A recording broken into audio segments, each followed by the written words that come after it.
Yes, good afternoon everyone in the room and online. Yeah, we know that we have a PhD defense by Tukahirwa Lillian, and therefore I welcome all of you, those in the room and those online.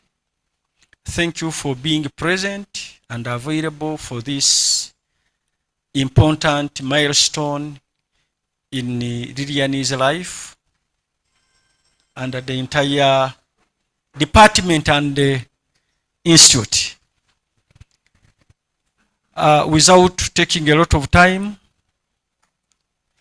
I have to first introduce the most important, the second important. The first is Lillian Tukahirwa. The second most important is our critical reader. They used to call such a person an opponent, but in this cause she's not an opponent, she's a critical reader. Dr. Sylvia Baluka, you are welcome. The supervisors and the other panelists are in the room. So I call upon Tukahirwa Lillian to stand on the podium. You prepare to start. You let the public know the topic. It's not in my mandate to let the public know what you studied about. Otherwise, the chairperson is Dr. Julius Mugisha. We can start right away. We are giving you 40 minutes to present. Then the critical leader, we shall give her an hour to question you, to interrogate you, such that you prove to the public that Dr. Peace, we have reserved a place there in front for you. The supervisors are in the room. So, Tukahirwa, you can start. You are welcome. Thank you much, Doctor. All protocol observed. Good afternoon, ladies and gentlemen. As earlier mentioned, Lillian Tukahirwa is my name, and my research topic is women's participation and empowerment in the livestock vaccine value chain, a case of SHEVAX interventions in Sembabule district, Uganda. This study was supervised by Professor Anthony Mugisha, Dr. Ninsiima, and Associate Professor Clovice Kankya. I respect you all. My presentation outline, I will start with the background and statement of the problem. Then I will go to significance of the study. I will go to objectives, research questions and theoretical frameworks, research methodology, key findings for objectives 1, 2, and 3, general conclusions and recommendations, contributions of the research, and acknowledgements. Here we go, the background and statement of the problem, why this study was conducted in Sembabule district. Women smallholder farmers in Uganda, they constitute 70 to 80% of the agricultural workforce, yet they remain systemically excluded from the LVVC, the livestock vaccine value chain, which are entrenched by patriarchal structures that restrict their access to vaccines and also veterinary services as well as decision-making power. This exclusion is intensified by interventions that privilege male-dominated cattle production over small livestock sectors where women's labor is most concentrated, but their benefits remain disproportionately low. And in this vein, in an ideal LVVC situation, women would have qualified or guaranteed access to vaccines, fair remuneration for their labor, and the protection of gender-responsive policies that are actively enforced rather than symbolically adopted. Continuation of the background and statement of the problem. Yes, yet a significant knowledge gap persists. Much as of the existing literature conflicts tokenistic participation with genuine empowerment and neglects how implemented or weakly enforced policies undermine interventions, while considering the struggles of particularly marginalized subgroups such as youth, widows, and also those women at a lower income level. It's on this background that this drop back, the study investigated whether SHEVAX interventions genuinely disrupted these patriarchal structures or systems, or was instead constrained by the structural forces it thought could transform. Using a feminist political economy lens and mixed methods design, the research interrogated the gap between performative inclusion and transformative empowerment, respectively. Objectives of the study. This research was guided by 3 specific objectives, and the main objective was to assess women's participation and empowerment in the livestock vaccine value chain in Sembabule district. And to achieve this main objective, 3 specific objectives were formatted. The first one was to examine the status of women's participation in the livestock vaccine value chain before SHEVAX intervention in Sembabule district. And the second one was to assess the nature of women's participation in the livestock vaccine value chain following the SHEVAX interventions in Sembabule district. And the last one, or the third, was to analyze the effect of SHEVAX interventions on women's empowerment in livestock vaccine value chain in Sembabule district. And these 3 specific objectives were answered using 3 research questions. And the first one was, what was the status of women's participation in the livestock vaccine value chain before SHEVAX intervention in Sembabule district? And the second one was, what was the nature of women's participation following the SHEVAX intervention in Sembabule district? And the last one was, how did SHEVAX interventions enhance women's empowerment in the livestock vaccine value chain? The significance of the study. What will this study contribute or guide us in what aspects? The first one, I looked at gender equality and empowerment. And hereby understanding women's roles and challenges in LVVC can contribute to promote equality and empowering women in LVVC. And the second factor, I looked at disease control and livestock productivity. And here, when women's involvement is crucial for effective disease control in the livestock, impacting food security and livelihoods in their families. And the next point was economic opportunities. And enhancing women's participation can unlock economic benefits and improve household well-being. The next point is addressing gender barriers. And here, this research will highlight the barriers like access to resources, social norms, and technical constraints that is women smallholder farmers face in the livestock vaccine value chain. And the last one is policymakers. This research will inform the policymakers on gender responsive policies in the LVVC. And these points or factors will directly be answering some of these SDGs. The first one is no poverty. The second one is zero hunger. The third one is good health and well-being. And the fourth one is gender equality. The theoretical frameworks. This study is grounded under 3 frameworks, 2 theories. The first one, which is citizen-led of participation, according to Aston Slater. And the second one is the empowerment theory by Kabil, 1999. Then the third one, which is the analytical framework, is for USAID 5 domains of gender analysis. Now, someone might ask, why all these frameworks? since you are doing participation and maybe empowerment, couldn't one have worked? According to me, it's no, because every theory here addressed a different issue.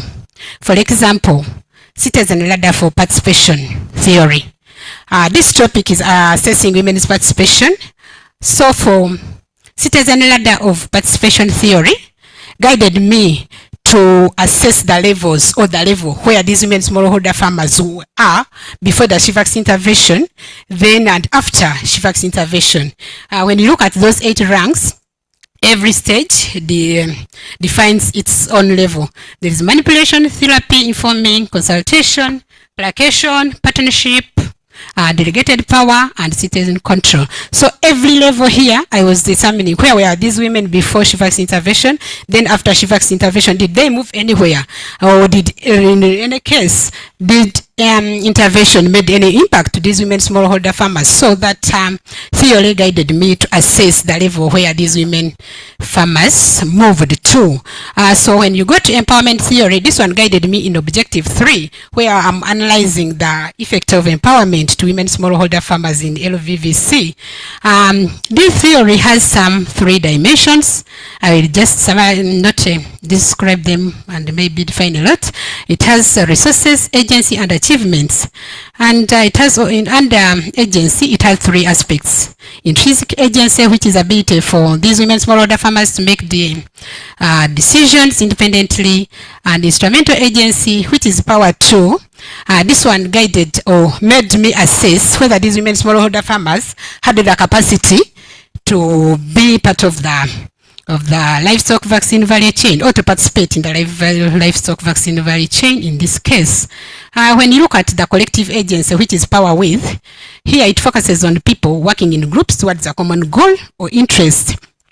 This one also helped me or guided me to assess whether these women smallholder farmers had groups in which they could get a bargaining power in terms of accessing the vaccines, and also maybe to call for the animal health service providers.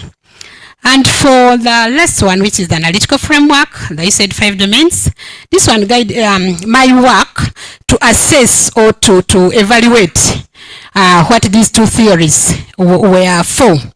It focused on these 5 domains of gender analysis, and all my work here, all the aspects or concepts that I looked at are from this, you said, 5 domains of gender analysis. It has access to and control over resources, knowledge, briefs and perceptions, practices and participation, roles, responsibilities and time use, and lastly, law, institutional, and policy. All those guided me to assess these women smallholder farmers' participation in the livestock vaccine value chain. Research methodology, study area. This study was conducted in Sembabule district, purposively, which was selected by the SHEVAX project because of its characteristics of pastoral and agro-pastoral, and also a history of PPR and Newcastle disease in goats and chicken respectively. Sembabule district has 2 counties, Maogola and Remiyaga, Remiyaga County. And for this study in Maogola County, it was conducted in Mijual and Matet. And for Remiyaga, it was in Tusi, Bulongo, and Chela. For the study design, 2 study design mixed methods were applied. This was qualitative and quantitative approaches. And for qualitative approach, interpretive paradigm was adopted, and this guided the study to look at the social cultural status of the society of these individuals that I was studying, or 2, and it helped me to assess their behaviors, how they approach their opinions, and also the experiences that they had in their society. And for quantitative part, positivism paradigm was adopted, and this one guided me to assess this work basing on the empirical evidence. Here we go. The study was longitudinal. It had 3 phases of the study. However, I focused on 2. The three phases were baseline assessment, interventional assessment, and the third one was endline assessment. Why conducted baseline, interventional, and endline? As I earlier mentioned, according to my topic, I was assess the status of women smallholder farmers before SHEVAX intervention, then also after to analyze their status after the SHEVAX intervention. So that's why I focused on the baseline assessment and endline assessment and left the interventional phase. Data collection. Data was collected for qualitative data. 10 focus groups were conducted, totaling to a number of 10 participants. 70 were women and 30 were female or women. 31 key informant interviews were conducted. 2 stakeholder engagements, workshops or meetings were conducted. One was at national level and another one was at district level respectively. And the photo voice activity involved 10 women who went into their sub-counties or in their communities and captured 312 photos that were answering the objectives for the photo voice. And for quantitative approach, a survey captured 300 smallholder farmers, of which 233 were female and 27 were men. How was this data organized and analyzed after being corrected? For qualitative data was transcribed verbatim in local language, and the raw data transcripts from audio recorders, notebooks, and flip charts were then coded, categorized into themes, of which later they were thematically analyzed in line with the study objectives. And for quantitative data, the data collected was organized and coded in Excel, and later they were analyzed using a descriptive statistical analysis and presented using charts, graphs, and also tables. This study had an intervention that I was analyzing for SHEVAX intervention. I had vaccines, gender responsive extensive training, deployment of community vaccinators, provision of cold chain, and also photo voice. Key findings. 1. Status of women's participation in the livestock vaccine value chain before SHEVAX intervention. Women's participation was assessed under 4 nodes of LVVC, and the first one is manufacturing stock production level. The next one is distribution. The third one is delivery, and the third one is end users, who are the farmers. And it was noted that at manufacturing level or production level, there existed only one company, which was known as Brantech, and it specializes in the Newcastle vaccine production, and it's located at Nakawa in Uganda Industrial Research Institute. And the ownership was a man. There was no single woman who had ownership at this level. For managerial, there was a man and a woman, but in this case, also still this woman was the wife to the MD. And when the whole company had 50 staff in number, and at operation level, technical staff out of 10, 2 were women. Support staff out of 40, 28 were women. This study here revealed that the majority of women were in support positions. At level 2, which is not true distribution, what was the nature here or the status? This consists of wholesalers of veterinary drugs and vaccines. And at this node, the LVVC distributors, 2 distributors participated in the SHEVAX intervention, and these were Elam and Masaka Vet farmers. And at Elam, they were focusing on Newcastle disease vaccine and PPR vaccine, while at Masaka Vet farmers, it was focusing on Newcastle vaccine only. What was also the distribution of the workload or roles for women's participation here. The study here noted that the ownership of Elam was a man and a woman. It was a joint venture. And at the managerial level, there was one man and a woman. At operational level, women were mainly in sales and men in transportation. 23 women were in sales out of 30 staff, and transportation, there was no single woman who was involved out of 12 staff. All the casual laborers were men. When it came to Masaka wheat farmers, the ownership was a man. At managerial level still, he was a man.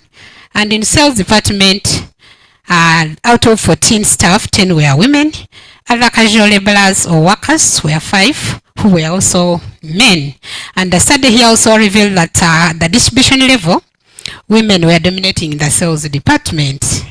At node 3, delivery level, here the main players were veterinarians, veterinary assistants, and vet drug shop owners. This was in the Sembabule district that was assessed. And from one of the focus group discussions, here it was noted that most of the service providers here men were dominating. And it was observed from the district of Sembabule district from the one of the veterinary officers when it reported that out of 21 staff under the department, only 2 were women, and this was the 1 veterinary doctor and 1 veterinary assistant, and the veterinary assistants were only number 13, meaning 12 were still men and 1 woman. Here when we come at the ownership of the veterinary drug shops, out of the 10 veterinary drug shops in Sembabule district, only 3 were owned by women. And at managerial level, all these 10 veterinary drug shops were managed by women. How did I conclude here? That the study revealed that at delivery node, women were dominating at managerial level. Node 4, which is the end users or farmers. At this node, it was reported that women and children were mainly responsible for taking chicken for vaccination, and the majority of women were in agriculture, consisting of 90%. This is the graph that's showing the distribution, and that's the way how the distribution was at the end user level. However, there were other factors that were also looked at that were hindering these women smallholder farmers to participate in the livestock vaccine value chain. Another factor was limited access to knowledge on vaccination. When you look at these graphs, here, I beg your pardon. Here, when you look, when you look at these graphs, access to information regarding vaccinating goats for PPR, 87 women had no information about or regarding vaccinating the PPR disease. And when you look at the next graph here about the Newcastle disease, 85% women didn't have the information regarding vaccinating the Newcastle disease. Another aspect that was looked at or was assessed was it was recorded that there were rampant practices of traditional healing methods in chicken. Here, most of the women smallholder farmers in Sembabule district were using traditional local methods. For example, here when you look at this chicken, this woman smallholder farmer, they used to tie the chicken with a grain polythene bag around the wings of the chicken to prevent the Newcastle disease. And when it comes to treating, for them they used to use local herbs. For example, aloe vera. Others could use also red pepper. So the knowledge still regarding the vaccination was still at low level.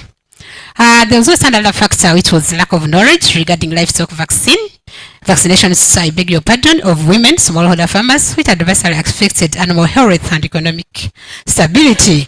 When you look at this graph, before SHEVAX intervention still, women who had knowledge or the awareness of Newcastle disease, they were 20%, and for PPR, the awareness was at 40. But as we move, we shall see after the SHEVAX intervention or participation, where they moved to using the citizen ladder of participation. What was hindering these women's smallholder farmers' participation in the LVVC? Here we go. These are most critical barriers that are assessed. There was access and control. Here, these women smallholder farmers had limited access over land, livestock, and finances. Another factor was cultural norms, whereby men were dominating, and there were some restrictive gender stereotypes, such as girls were restricted from accessing education, whereby boys were favored. And in most cases, boys were encouraged to do STEM fields where girls, for them, maybe they could get forwarded here to these caregiving jobs or roles. There's another aspect that I looked at, which was decision making. Here it was the dominance was still again men, who totaled to 90% at the household level, making decisions on livestock. Here, even if the livestock was for the woman, still the man could take the decision on when to sell or when to slaughter. So all are those most of the challenges that these women smallholder farmers are facing to get involved in the livestock vaccine value chain. And the last one, knowledge gap. There was low awareness on PPL and Newcastle disease and vaccines in Sembabule district regarding these women smallholder farmers. All those factors were really hindering these women smallholder farmers to participate in the livestock vaccine value chain. This is my output 1, the first publication that I published. Key findings 2, nature of participation after SHEVAX intervention. This was all guided by the Ascent's ladder of participation, and it showed whether these women smallholder farmers after participation in the livestock vaccine, in the SHEVAX intervention, whether they moved from the level where they were at before SHEVAX intervention or they remained stagnant at the levels where they were found. And here it was noted that there was enhanced participation moving up on Ascent's ladder. And women smallholder farmers moved from just informing to consultation, and for animal welfare service providers, for them they moved from consultation to participation. These are some of the key interventions and their impacts that I looked at. There was capacity building of extension training to these women smallholder farmers, and 259 farmers participated in the training. Out of these, 233 were women. These farmers were trained in animal health management, group formation, gender dynamics, and entrepreneurship. For the for community vaccinators, there were 11 who were trained, and out of 11, 9 were women. And these ones really made a good job, and they brought services closer to the communities. And when I talk the communities, I mean these women smallholder farmers. For cold chain, there was a provision of cold chain to community vaccinators, which really made a tremendous work by improving vaccine viability and accessibility in the community to these women smallholder farmers. For the photo voice part, it empowered women to visually document and challenge gender norms. These here, as we see here, these trainings were practical. There were some demonstrations, and for example here you could see the community vaccinators. They were showing them how you weigh the kilograms of a goat, and here it was practical.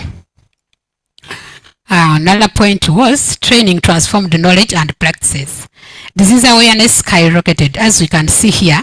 PPL awareness increased from 40% to 85%, and for Newcastle awareness it increased from 20% to 70% respectively.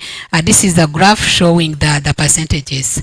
And also these smallholder farmers shifted from the traditional remedies to modern vaccination. Here you can see now they started calling the vaccinators to come, the community vaccinators to come and vaccinate their livestock, which was not the case before the SHEVAX intervention. There I can conclude that the SHEVAX intervention made an impact to these women smallholder farmers. And another point was that training was ranked #1 most impactful intervention by technical staff and farmers.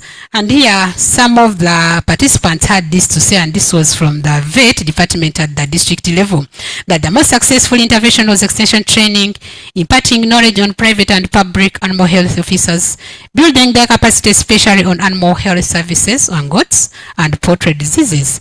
And now farmers know vaccination. That's why you can see here they are calling the vaccinators to come and vaccinate their livestock. This is my output 2, the second fabrication. Key findings 3, women's empowerment. This is where analyzing whether this SHEVAX intervention made an impact to women's participation in the LVVC. The aspect 1 that I focused on was enhanced agency and resources. Here it was noted that there was an increase in agency according to Kabil's framework. That's why I said each framework here that I adopted had its purpose and the question that it was answering. There was increased agency here, Women smallholder farmers gained confidence and self-efficacy, whereby they could now make decisions independently without consulting their husbands, by calling the vaccinators to come and vaccinate their livestock, or they could decide on themselves to sell these livestock without first consulting their husbands, the permission to sell these livestock. When it came to instrumental agency, which is capacity to make and act on decisions, here now women were allowed to work, and now they could access finances, whereby they had capacity now to call the animal research service providers or to buy the vaccines without first burdening their husband, who in most cases they could not give the money in any way. And the last one, which is collective agents here, this is formation of women groups and networks for support staff. Yes, here I said women gained the bargaining power, so they could have the capacity to call these animal research service providers or get together and buy these vaccines, since most of them are packaged in big, huge doses. When you have like 5 chicken, you can't afford to, or you can afford, yes, some could afford these doses. Then it means if you have 5 chickens, we'll buy this dose which is for 10 maybe livestock. Then after using it, you could throw it away, because most of them had no cold chain vaccine, cold chain facility. There was also an improved access and control. Here I looked at livestock. When you look at livestock ownership, 43% of women had sole ownership. When you look at this graph, and then 27 women had sole ownership of goats. And economically, the benefits, income from the livestock was used to pay school fees for the children. It also helped the household needs, and also health care. So in this case, there was no much over dependency of women to their husband or men. Another aspect that I looked at was there was a shift in household dynamics. Here there was improved joint decision making. Men now could increasingly consult their wives on sales and their investments, which was not the case before. Men could take decisions on their own without informing these women or their wives. In most cases, sometimes even if the livestock was for a woman, a man could just take decision to sell or slaughter without consulting the wife, and she had nothing to say. There was also cooperation in homes, which scored 38 out of 100 after SHEVAX intervention versus 25% out of 100 before the SHEVAX interventions. All this really show that SHEVAX intervention made an impact to these women smallholder farmers in LVVC. Another point that was reported or assessed or noted, there was a reduced gender-based violence. Here, economic independence and better communication led to more harmonious households. Also, there was a challenge gender stereotypes, and men could be seen cooking, fetching water, and some women here were seen riding motorcycles and bicycles. And in Sembabule district, according to its landscaping and the general terrain or geographical area, when you are a service provider here, you have to ride a motorcycle, because most of the homesteads are scattered. So in most cases here, these women smallholder farmers who were, those animal research service providers who could not ride motorcycles, they could hire boarders, and the charges were high. So most of the time, the costs were incurred by the farmers. Another aspect that I looked at was economic and livelihoods gains. Here there was increased vaccination and productivity. And it was noted that 62% of women vaccinated their chickens against Newcastle disease, and flock sizes increased, and there was a reduced mortality rates in the livestock. And when it came financial inclusion, women savings or circle groups enables investment in livestock and other ventures. And for diversified incomes, I beg your pardon, women community vaccinators started their own businesses. Really, this led these women smallholder farmers to participate in the livestock vaccine value chain. When you look at this graph, here 62% is the one that I was referring up here. Women increased to 62%. Another aspect here was Photovoice, a powerful tool for empowerment. Here women, this Photovoice enabled women to find their voices and critical analysis their realities. changed stereotypes. Photos and discussions exposed and questioned restrictive gender norms.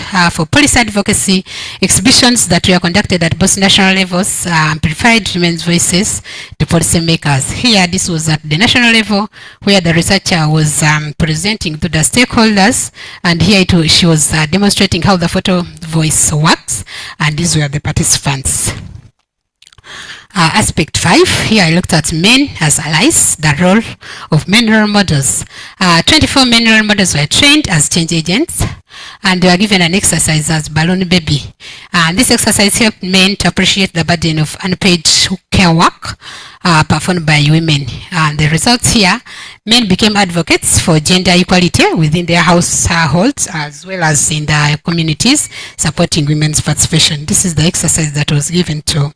And one of the participants here had this to say, that the baby interfered with my program. I couldn't go where I wanted to go because I had to look after her.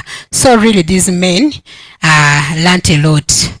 Conclusion 1, barriers were systemic but not immovable.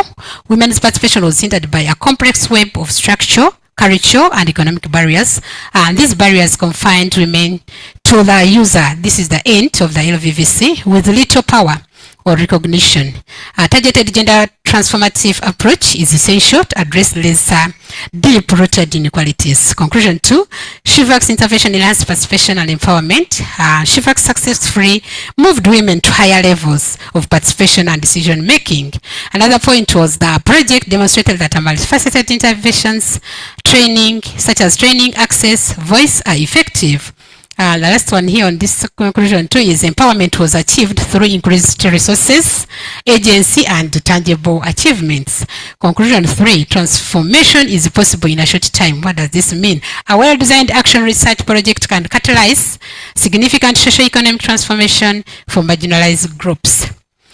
Combining participatory methods with robust analytical frameworks allows for effective impact evaluation. And the last one, on this conclusion, accelerating women's participation is a powerful catalyst for their overall empowerment. Recommendation for policymakers and implementers: integrate women and productive agents in agricultural policies such as parish development model. Break stereotypes, launch sensitization programs to challenge cultural norms hindering women. And Ministry of Education should strengthen policies to encourage girls in science and veterinary fields. And the first one was create public-private partnerships for sustainable gender-responsive vaccine delivery. And the last one was mainstream gender-responsive training, cold chain provision, and photo voice into government programs. Now recommendation for the future research: to investigate the impact of social courage norms on women's participation in other districts and livestock systems. And the second one was conduct a longitudinal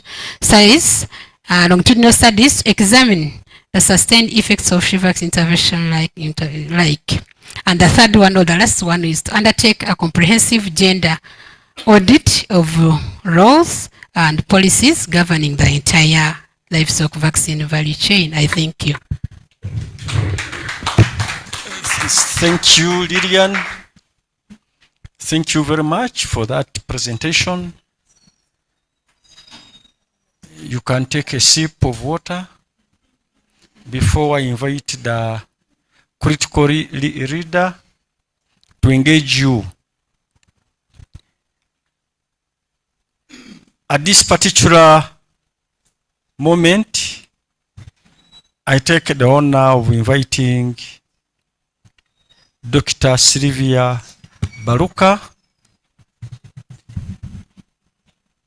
to take us through the next session.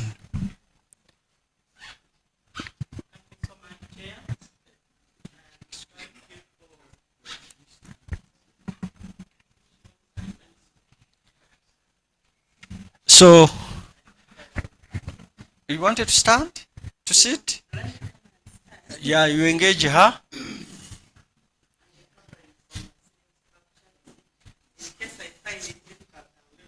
Yeah, it's fine. It's fine.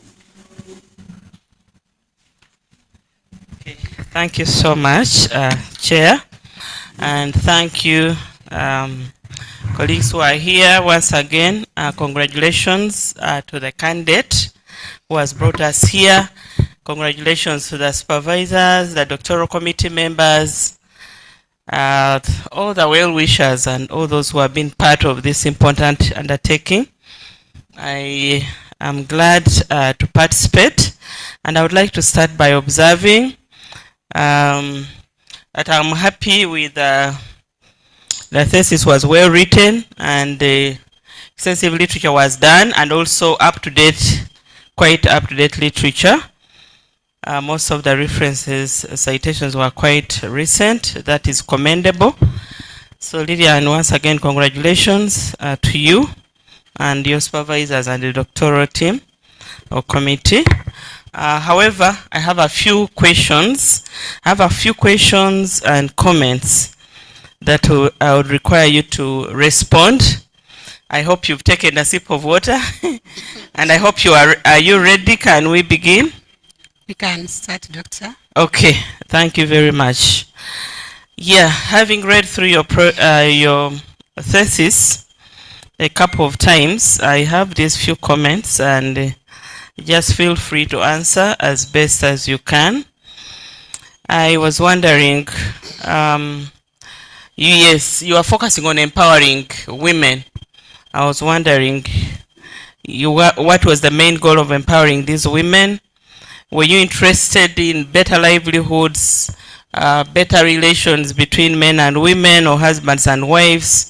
Or was your intention to empower the women away from their husbands? You can respond before I go to the next one. Okay, thank you, Doctor, for that question. Yeah, as I refer to my study research topic, this research was focused on assessing women's participation and empowerment in the livestock vaccine value chain. Yes, the project empowered women, but the reason was not empowering women and to take them away from their husbands or women from the husbands. The focus was to emphasize, to boost these women smallholder farmers to participate in the livestock vaccine value chain, but not taking them away from their husbands. Thank you. Okay, thanks for the response. Let me request you to go to that slide where you're talking about breaking the stereotypes. There's a photo there that caught my attention. Look at photo 7.10. It is on page 188 in your thesis. And I was wondering, supposing you empowered the wife of that man, I don't know whether the wife of that man was one of the beneficiaries and the smallholder farmers that were supported. I was wondering if the wife of this man was empowered. I think he's a good man, not so, because he's cooking, and I think that's why the photo attracted your attention.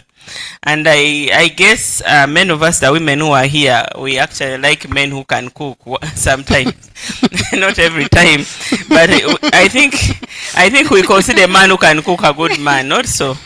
Somehow. Yeah, I think most of us, we are away from our mothers who used to chase their husbands from their kitchens. For us, actually, we like it. I think our generation, and maybe even the generation to come, might even prefer that the men take over cooking completely.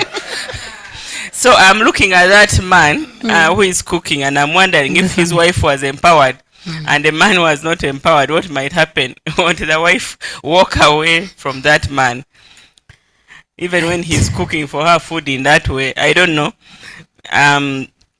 But that's what I thought about that photo. Supposing we empower the wives of such men who are that level, and we don't empower the men, what might happen? I know some people have been worrying that we are over-empowering the girl child and not empowering. So I'm now looking at that man. Maybe you don't have to answer, but I'm wondering what could have happened if his wife was empowered and the man was not empowered.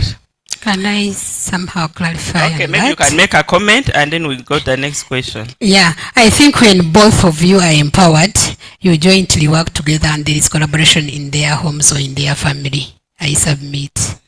Okay, thank you very much. Now, I'm thinking if your intention was to empower women for the good of the family, and for better relations between women and men, wives and husbands.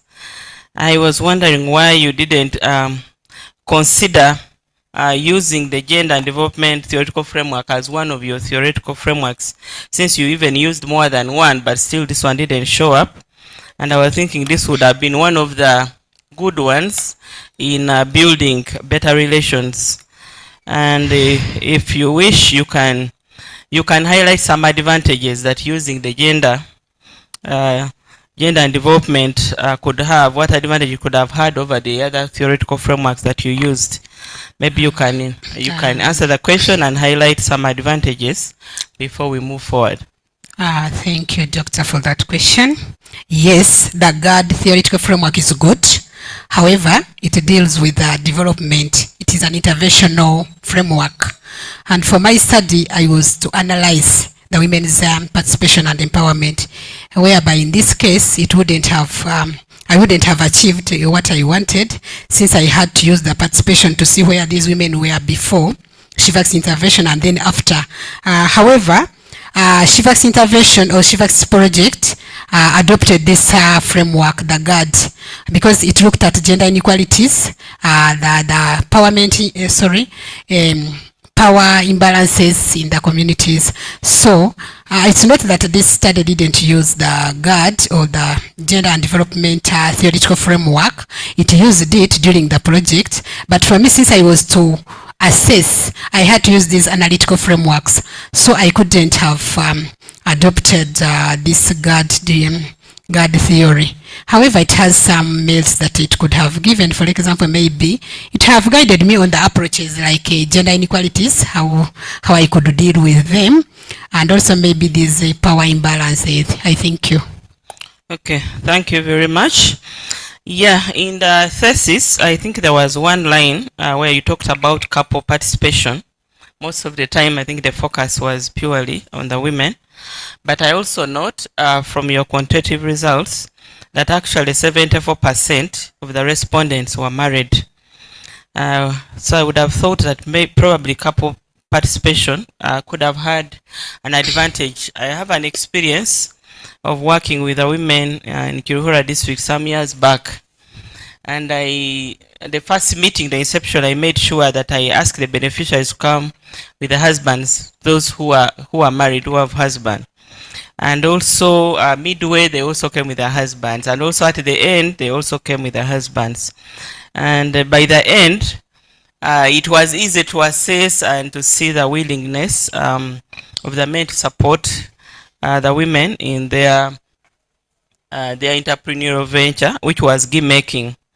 Which ghee making is purely like a women's job, and men, of course, they eat when food is served. I think that's where they interact with the ghee. But most of the times I realized that the ghee business was quite creative. It was like a women thing. Men could hardly know how much they are selling, a kilogram and what. Everything was, women had the information, never even wanted the men to know. Even when they have sold the ghee, the men could ask if they're asking for salt, can't you buy us salt today? I thought you sold ghee. And they would say, this ghee, they just pay very little. And because of that, the men concluded that this ghee business was not important. There is too little, almost nothing. So why give you milk? So when there was demand for the fresh milk, they said, take everything. There is no need to. After all, the ghee is almost, there is no. And yet, we all know how much the ghee costs. And actually, when we did the economics, selling a kilogram of ghee, using the amount of milk that was used to make, and then you compare with the total you would use to, when you sell 5 liters of milk, how much you earn, and when you sell 1 kilogram of ghee, what you earn. Actually, ghee was much better, but it's as if the way the women, the owners of the business, responded to the men whenever there was some need to contribute money, they made the men treat it as if it was not important. But after engaging them, I think they changed their attitude. And actually, by the time the project ended, we had the cottage industry that was now born, and the women were able to acquire land and all that. Okay, but I don't want to digress there. So I was thinking that since you are mainly working with married women, because 74% are married, yes, I thought it would have been good probably to have engaged not just champion men, but actually men who are married to some of the beneficiaries, so that whatever the women were gaining, their husbands could also gain, and then it would could change their mindset, could change their thinking. But anyway, we will leave it at that. And then to follow up on that before I conclude, I expected you to make probably a strong recommendation indicating that by the end of the intervention, women were encouraged to use the earnings from the improved farming enterprises to contribute towards the welfare in the homes, maybe towards the needs in the homes. I think sometimes these men, they become more supportive when they think what we are earning is making value, adding value to the home. I don't see that among the recommendations. I don't know what you think. Maybe you can make a comment on this before we proceed. Yeah, Doctor, I will make an observation on this, then I will respond accordingly. Thank you. Maybe as regards to couple participation, I can comment. My work or this study was assessing women's participation and empowerment on the livestock vaccine value chain. However, I was evaluating the work that was done or the initiative for the SHEVAX project. So this project, the focus was on women smallholder farmers, and yet I could have mentioned couple participation once, since my focus was to assess the women's participation and empowerment in the livestock vaccine value chain, not looking at the couple participation, but the women smallholder farmers. I submit. Thank you. Okay, anyway, I hope by the end we can be able to agree that it's possible to empower women, more so married women, without the support of the husbands or the consent, but we can.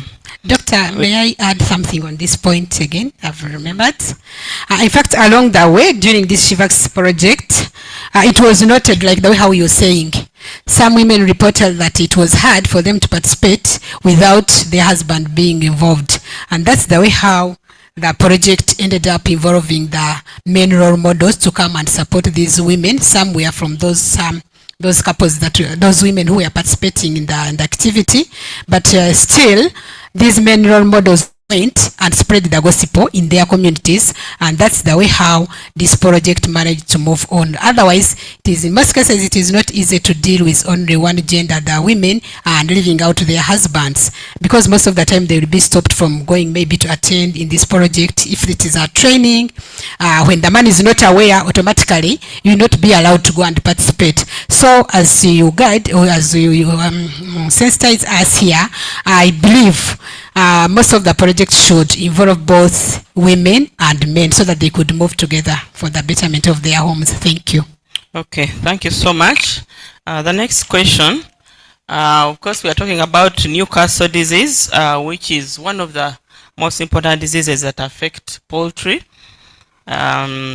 Poultry, of course, domestic, but also it also affects the wild birds, and wild birds can also transmit that disease to the domestic poultry.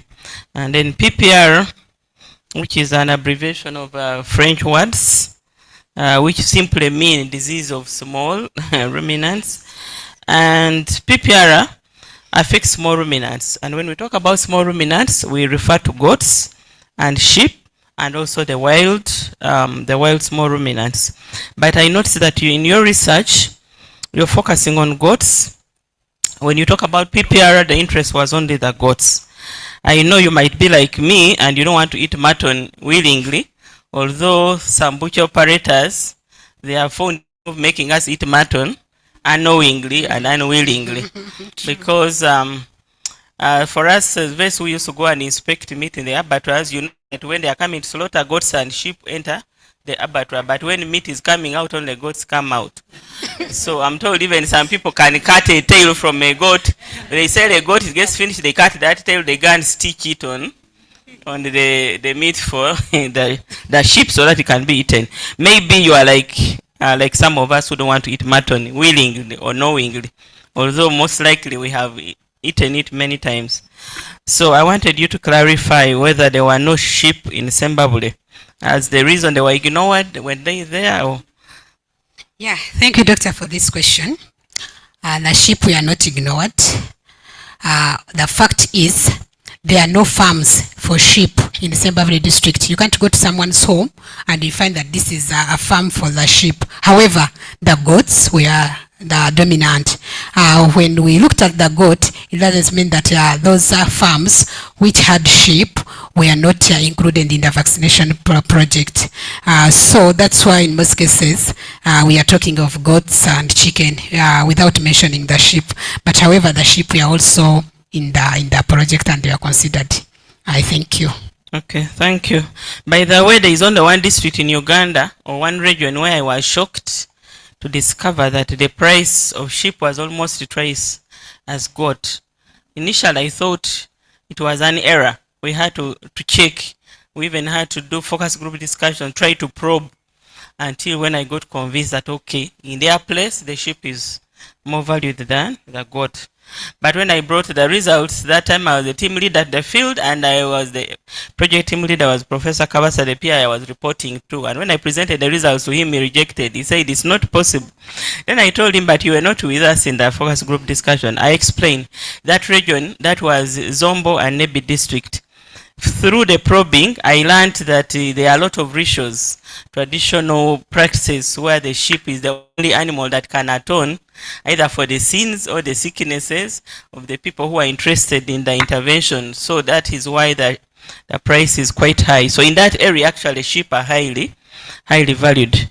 Okay, the next question. Did the participation of the women respondents in the study, for instance, spending time in the meetings, the trainings, and then also there was the bit of going home with the new digital cameras all of a sudden, didn't this attract negative consequences? For instance, any form of violence? I would be interested in this because besides coming from the Department of Livestock and Industrial Resources in COVAP, I am the Vice Chairperson for the National Accreditation Committee at Uganda National Council for Science and Technology, and we are so interested in knowing about the adverse events. In case they happen, would like to know what the researcher did.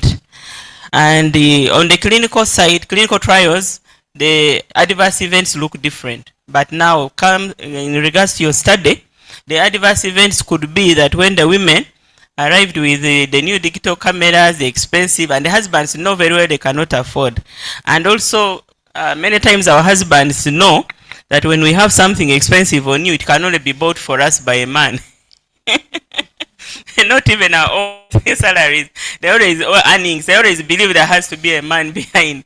And that's why sometimes it attracts violence. And I'm aware of a study where women were given smartphones, and when they arrived home, that very evening, all the smartphones were thrown in the pit latrines.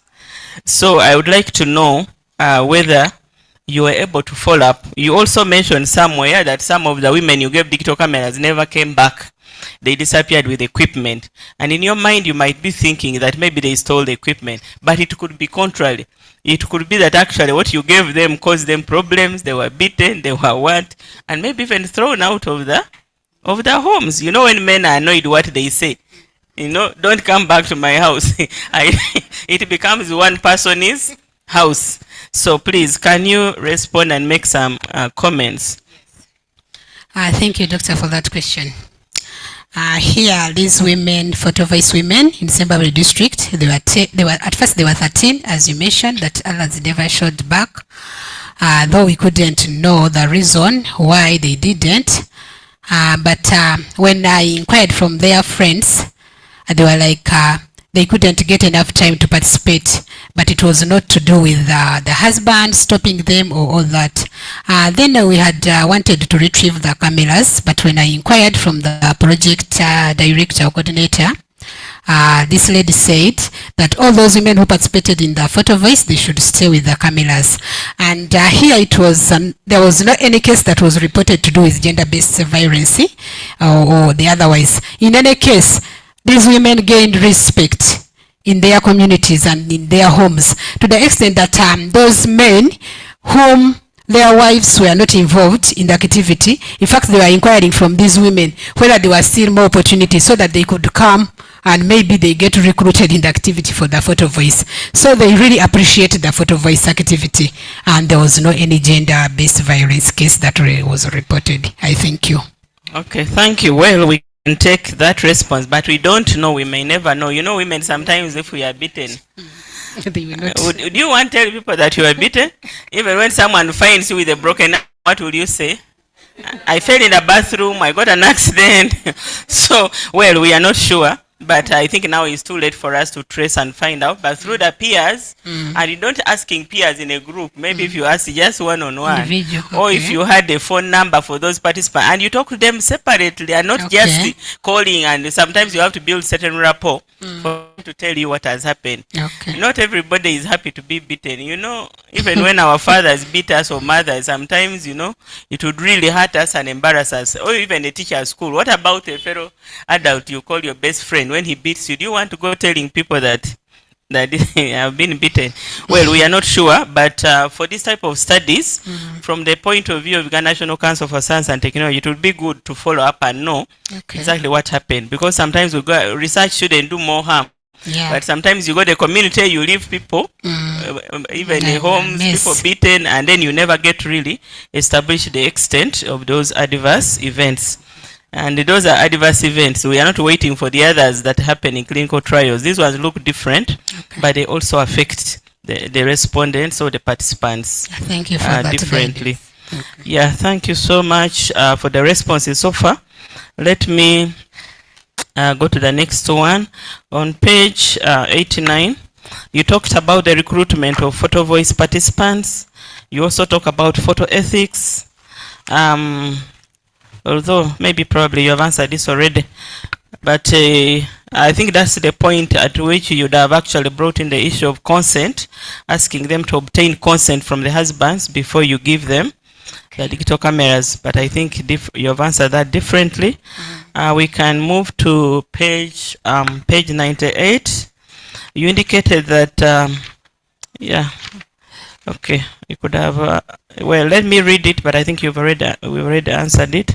On page 98, you indicated that some of the women participants in the photo voice did not complete the exercise and disappeared with the digital cameras or study equipment. Did you try to follow up through the peers and find out what happened? Supposing they suffered some adverse events such as gender-based violence or domestic violence after the women returned home with brand new expensive digital cameras. But I think we have discussed that already. We can leave it. Let me go to the next one.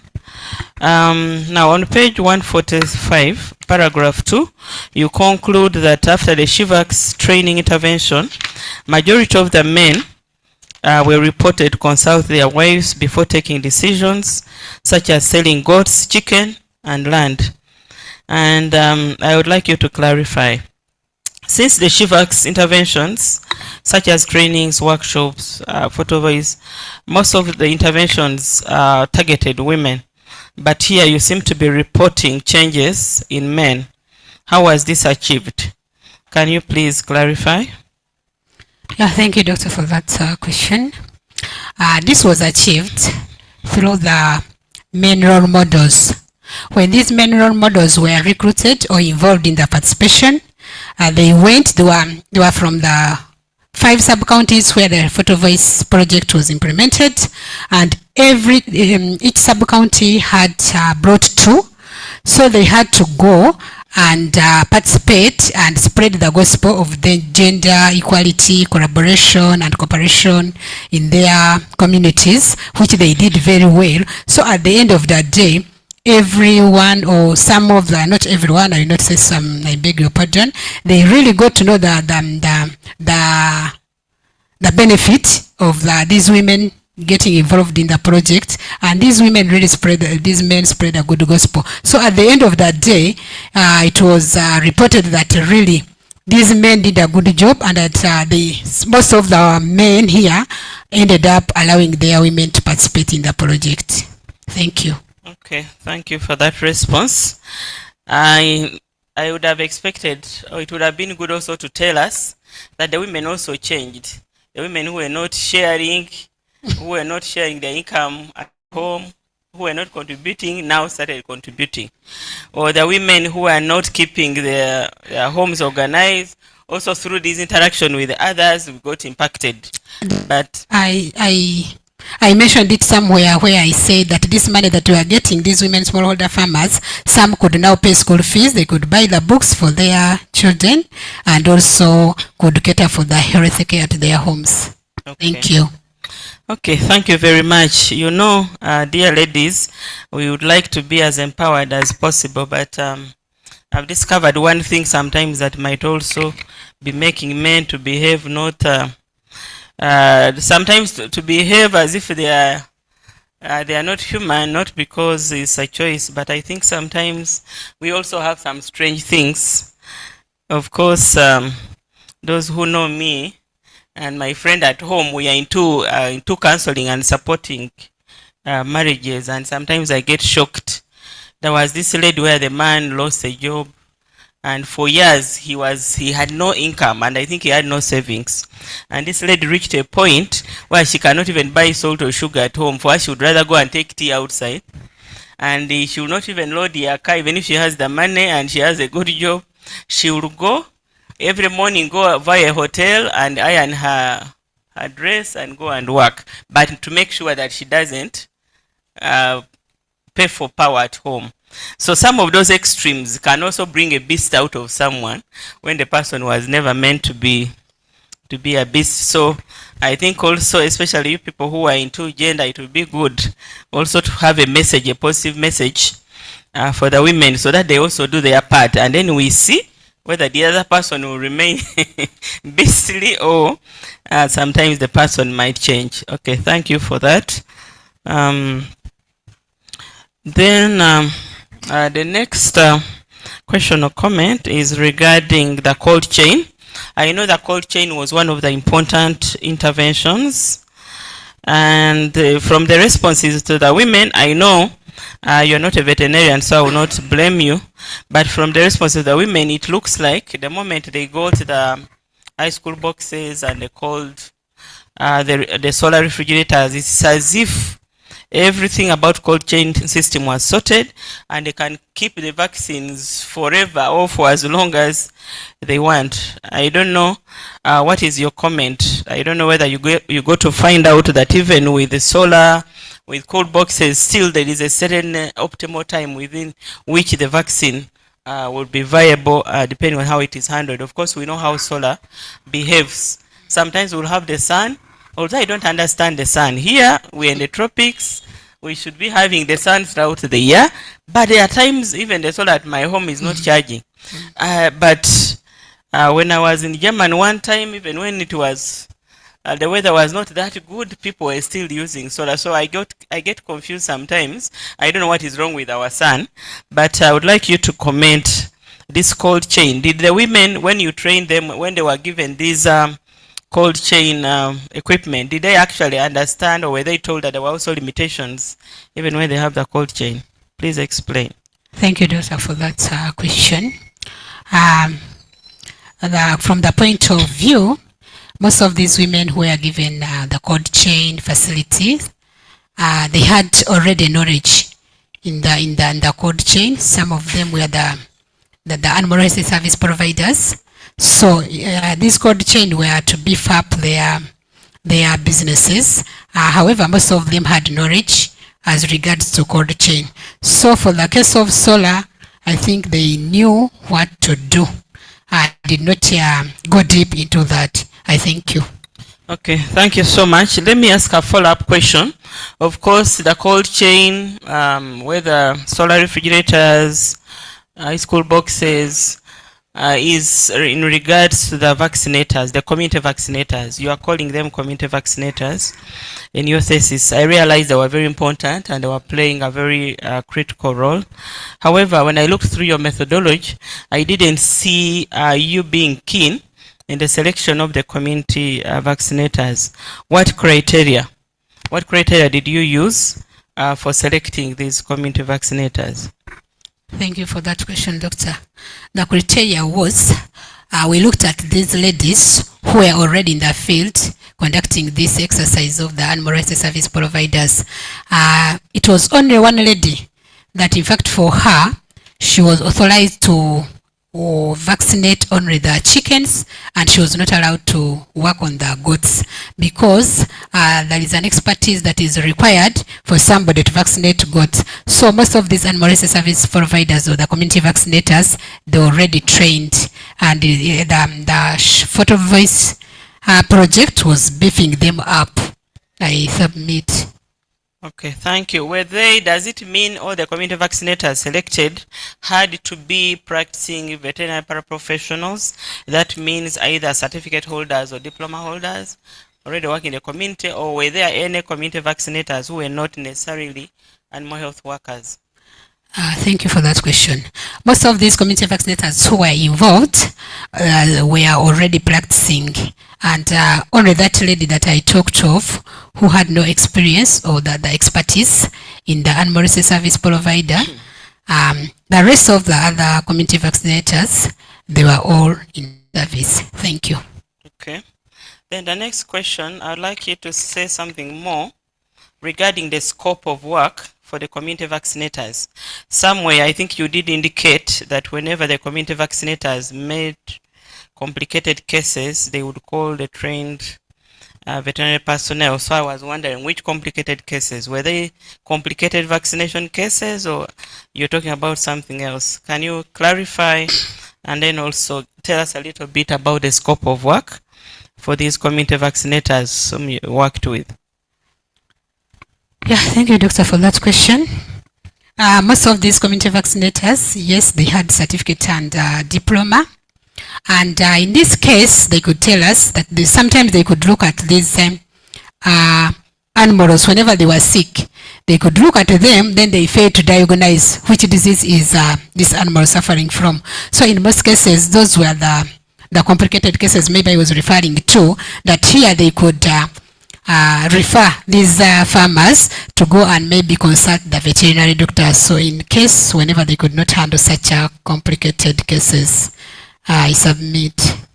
Okay, then for that matter, maybe when you after this process, I hope whatever came through the participants that was not relevant for your study, for your project, maybe you need to leave it aside, because someone would wonder, I know you were not so much, your study was not interested in all the treatments or the surgery, whatever was happening.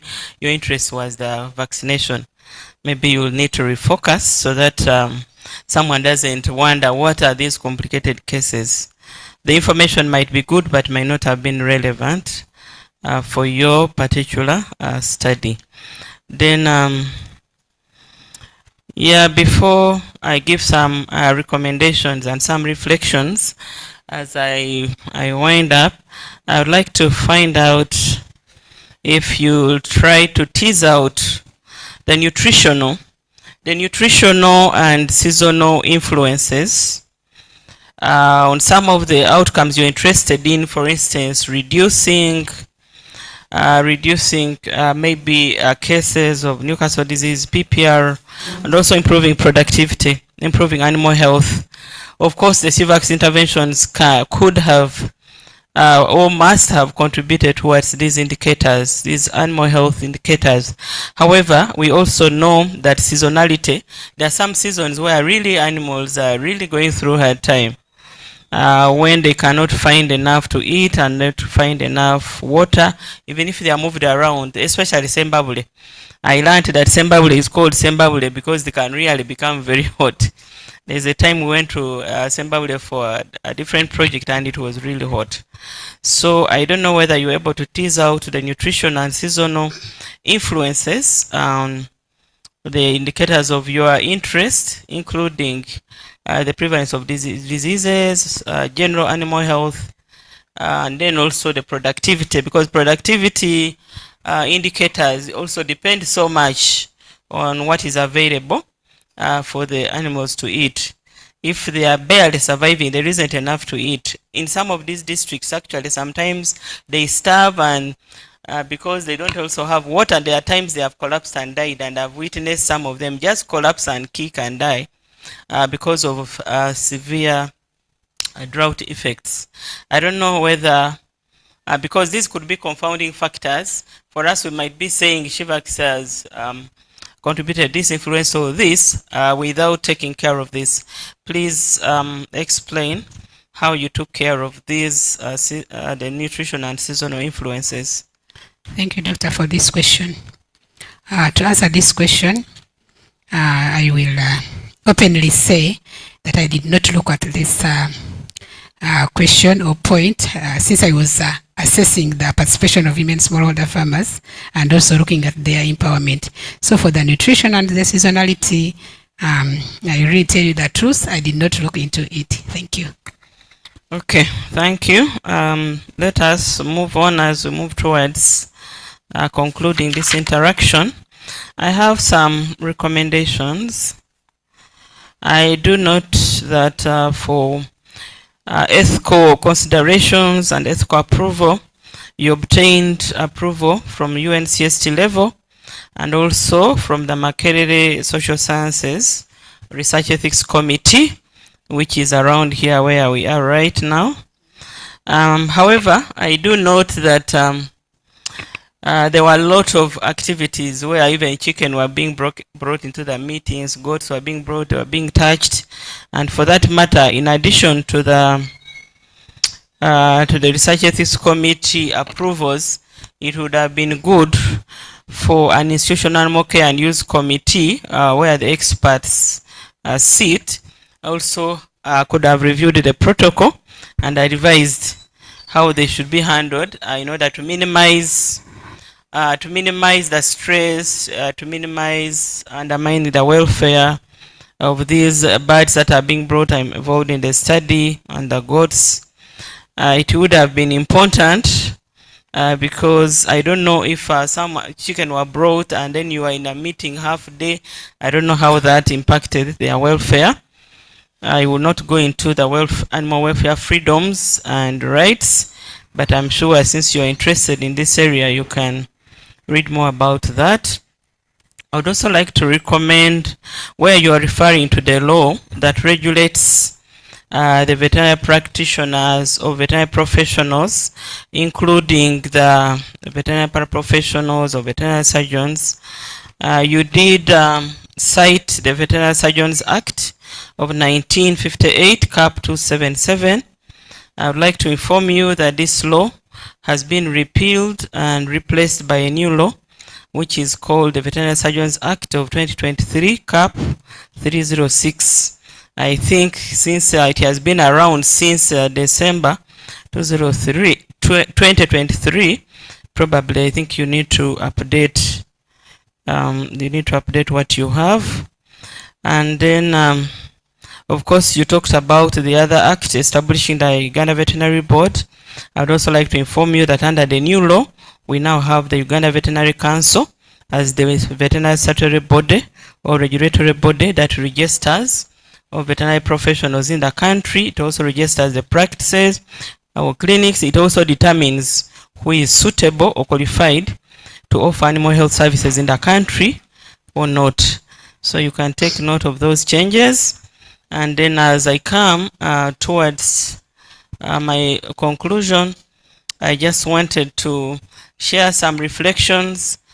Of course, some of the theoretical frameworks that you shared, as I read through them and then reflected on life, on some of the things that happen around us, I remembered there was a project, I think that was around 2007, 2008, where I was a co-PI, and we were in one of the communities not far from Kampala within central Uganda here. And when we did our design, we had planned to have mixed FGDs where we have men and women together. But we tried and the women could not just speak. For as long as they were with the men, they were reluctant to answer any question. Then we tried to find out from the veterinary officer in the area who was our contact person, who was taking us around, and he said, you know, some of these people who are here, opinion leaders, might be brothers-in-law, might be what. So now a married woman doesn't just come in a meeting, starts talking anyhow. Maybe the brother-in-law will go back and tell the husband. So sometimes they may not be feeling comfortable. So in the afternoon, we decided to separate. And the women who are too quiet now were the noisy ones. When we separated them far away from the men, they were talking and giving a lot of information. And one of the things they said, which I remember, because we were trying to look at which livestock enterprises are for women, which are for men. So we categorized the poultry, chicken, and goats, small ruminants, as being women's enterprises, and then the men were into cattle and dairy cattle. And then towards the end of that FGD, one woman said, but in my home, since price of chicken went up and we started selling the cock at 50,000, my husband has also taken over. Has also taken over the poultry enterprise. When the chicken were being sold cheaply, he was not interested. But when they became expensive, he told her that, you women, you don't know how to negotiate. You don't know how to negotiate for good prices. Please don't sell when I am not around. I am the one to negotiate. So then I noted that we may not purely have what we call women's livestock enterprises. Changes could happen. If now more money into the home is coming through chicken or goats, then the household head may need to take charge to ensure that he secures the future of the whole family. So actually I noted that these enterprises actually keep changing. They keep changing depending on what is bringing money into the household. I think many's concern is where the money is coming from, because since they're the ones making the decisions, paying the school fees, and helped by some of us women, of course not the women here, but some women who are not here. I'm told there are women even who cannot buy salt, who cannot buy sugar. If the husband doesn't buy sugar, even if they wait, children wait, visitors wait, they say, we don't have sugar, we're waiting for him to come. But someone has just arrived from work, but she cannot buy sugar. At least I've ever visited such homes, and I was shocked because I don't operate like that. And then I hear men saying, the day you call her and say, please go and feed the children, I'm not around, she says, send me fuel. If you want me to go, you are not around, send me fuel. If you don't send fuel, I can't go for feed, which is confusing. But the extreme for me was one time when we were in a fellowship where we would meet together as several homes, families, couples. And then one man called another man whom we were with in the fellowship, and he stepped outside. He stepped outside on the veranda, and we heard the other man in desperate saying, my brother, please run to my house and take my daughter to hospital. And then this one was asking, oh, you are on safari. What about the mother? The mother also is not around. He said, my brother, just run and take my daughter to hospital. She's telling me last time she took the child to hospital and I've not yet refunded her money. So today she has said she's not taking the child to hospital unless I send her the money up front. So I was shocked. Is it my child or someone else's child? I was like, this one is not being very clever. Because if this child dies, for us women, we know we have few opportunities. And our reproductive life is short. While the men's productive life is open-ended. For you become careless, your child dies. Maybe that is the only one you had. Or soon you clock an age. Where some of us now operate in retirement age, where you cannot have another child. You are simply sitting back and saying the child is hot, but I'm not spending my money. I thought that is a bit reckless. Since I'm here with the gender experts, maybe I need to say this. I think you need to help us. I think we need to balance the message as we empower the women. We need to empower them to build strong homes and take care of their families, rather than empowering them to abandon taking care of their families.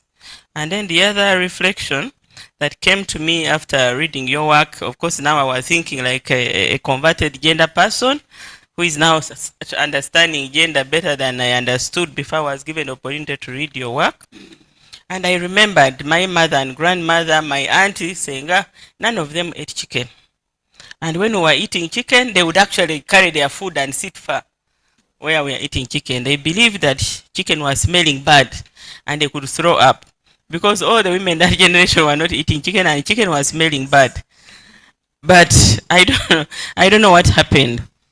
There is actually a traditional song in my village where people curse doctors and nurses because the men say, and they don't come men who sing, they say it is the doctors who cause the problems. Because it was when pregnant women started turning up anemic, and then the doctors would say, go and eat eggs. Because chicken was the commonest livestock in their homes. And eggs were easy to get. So they told them, take milk, eat eggs. And women started eating eggs. They started eating chicken so that they don't become severely anemic when they are pregnant, because that would affect the outcomes when it comes to delivery, so that many women don't die during childbirth. And those days, I'm told, doctors were white gods. Whatever a doctor said, people would do, would not question, like today, where someone, they tell the person, stop taking milk, stop eating meat.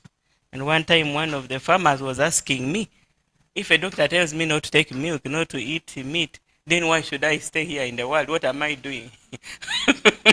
Why don't I eat and go and die happy instead of someone telling me to stop? But those days, people are not questioning doctors. When doctors said eat chicken, women ate. Eat eggs, they ate.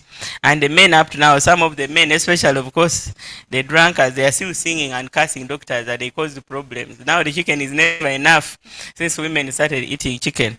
So I wanted to end by asking us, the women who are here, I don't know if there is any woman here who doesn't eat chicken. And I don't know whether the chicken smells bad or it stopped. I don't know if it stopped smelling bad. Myself, actually, I was conditioned. For some time, I wasn't eating chicken when I was growing up, until when I became sickly. And the reason I was not eating chicken was because the culture where I come from, children are named after parents and grandparents. And I was named after my mom's mom. So every time when I was about to eat chicken or eggs, she would remind me that you're a mother-in-law. You're a mother-in-law in this home. How can a mother-in-law eat chicken here? And I also believed I was a mother-in-law that was a child before I was even 10. And for some time I was not eating chicken, but when I became sickly, I think it was my dad who told her that, no, you are depriving this child of protein. Let her eat whatever is there. Yes, she's my muko, she's my mother-in-law, but I'm the one who has told her to eat. So I realized that sometimes we can be conditioned, and actually chicken can smell. If someone, because for my mother and grandmother, literally she would even go and throw up. If you're washing plates, you would separate their plates. If you wash them together with the plates that have eaten chicken, next time you serve her, she will say, this is smelling chicken. Did you mix my plate with the place you use for eating chicken? So I don't know what happened. So I realized that some of the things can change. Even the things today we are seeing as normal, years to come might change. We might be saying now men are starting to help us to cook. Soon we don't know what the next generation. Those of us who have our sons who are now at marriage age, we need to pray for them. That they don't marry someone who might come and say, now cooking is your job. I'm not going to. So things can change. I know my time is about spent. Those are the reflections I wanted to end with. And I would like to thank you, Lillian, for ably answering all my questions. And I would like to once again congratulate you and wish you the best as we continue with this process. And Chair, I thank you. I hope I've kept time. Thank you so much. Thank you, Doctor. Another round of applause to our critical leader. Thank you, Dr. Sylvia Baluka, for that session. Lillian, you can take another sip of water. Don't gulp, but take a sip.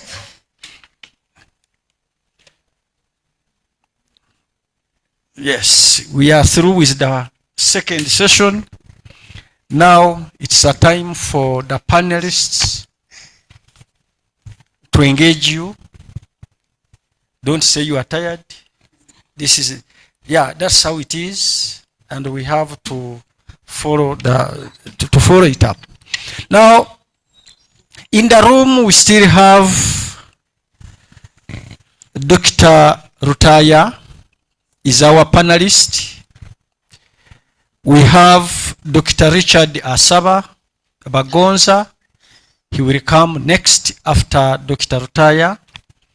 Then we have Dr. Kind Frederick. Is also a panelist. He will come after Dr. Richard. We have Dr. Peace Musimenta, also has to engage you. We have also Dr. Yahweh Bruno Rule is online. He will also engage you. I also read your work. Yeah, I was an internal examiner. I will also have to engage you. But also, other people will be given the chance to engage you, those who are in the room and those who are online. So, our panelists, I'm giving you at least maximum 3 minutes in the interest of time. So we begin with Dr. Rutaya. But also the supervisors around. We have Associate Professor Clovice Kankya is in the room. He has just stepped out. We have Dr. Ninsiima. She's in the room. Also Professor Anthony Mugisha is watching us online. So Dr. Rutaya, you are welcome. It's your turn. Thank you, Chair. My colleague Lillian, congratulations for this work that is about to bring results. Thank you, Doctor. As they have introduced me, I am Rutaya Eric Jemba. I teach performing arts since 2005 here at Makerere. I am that stubborn with issues of gender. And when I was made to sit across namesake to my wife, Sylvia, I got shaken. So let's leave that at that. 3 issues in my 3 minutes. Politics has been well dealt with by the major critical reader. I won't dwell so much on it. And the second bit will be about your dissemination, like you making us understand in layman language the things that you studied. And finally, my adjudication to this area. So to begin with, as I've said, I born from Masaka in the mid-70s. I was raised there. Why are you scared? Born 1976 is my year of birth. And when I was growing up, I could see big banana plantations in Masaka area. When I was going to school, in primary school, secondary, in Kako, secondary school, I could see. And then those banana plantations vanished all of a sudden because of pesticides. You remember, there was that time, like 10 years of bitoke kubula mu Masaka. And here we are seeing this study about vaccination. It's very true that in our communities there are people who do not like to hear anything concerning about your area of study because of that background in Masaka that I've shared. So, I would love you to give me, like in one, I've been given 3 minutes, I've already used 1, but in 1 minute, please tell this ignorant person about your study. Thank you very much, Doctor. My study was about assessing women's participation and empowerment in the livestock vaccine value chain. And we talk of the livestock vaccine value chain. It has 4 nodes. It has manufacturing, which is production level. There is distribution level. There is delivery, and also end user level. So I assessed these 4 nodes of women's participation and empowerment. And the focus was on women smallholder farmers who were keeping chickens and goats in Sembabule district. Thank you. So whatever you've said and whatever monies you've spent in this 4-year or 3-year course, Yes. what can me, the lay person from Masaka who has a bias on these scientific modes, how can I appreciate your result? Thank you, Doctor. I think since most of Africans, we believe by touching or seeing, somebody from Masaka district, maybe if this study is conducted in Masaka district, that's when these people will appreciate the impact of this study. I thank you. Really? Okay. Maybe in specific terms, on my conclusion, kind of probing, compare the scientific or scholarly approach to the local approaches in that area of your study. Because we've seen Chigaji being used, we've seen, and I have already testified that some of us do not embrace those scientific methods yet. So compare the scientific approaches to the local approaches. Yeah, thank you very much, Doctor. It's not the case that because now you are the expert, you own the area, you need to talk about it. Yes, thank you. It's not the case that once a scientific approach is brought in the area, that these people in the area is completely stopped from using their local medicines or local herbs. Yes, you can supplement, you can use both the scientific approaches as well as the traditional approaches, since in most cases we sometimes believe that also these local herbs or local medicines, they really do a good job in our communities. I thank you.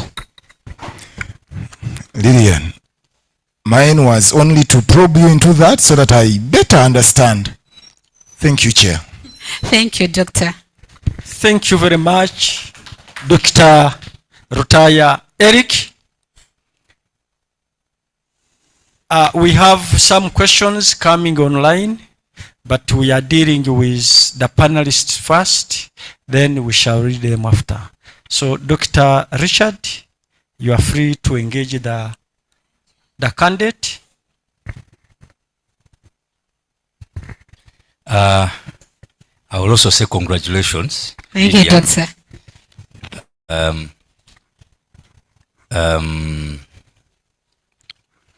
I have a few comments to make, just a few.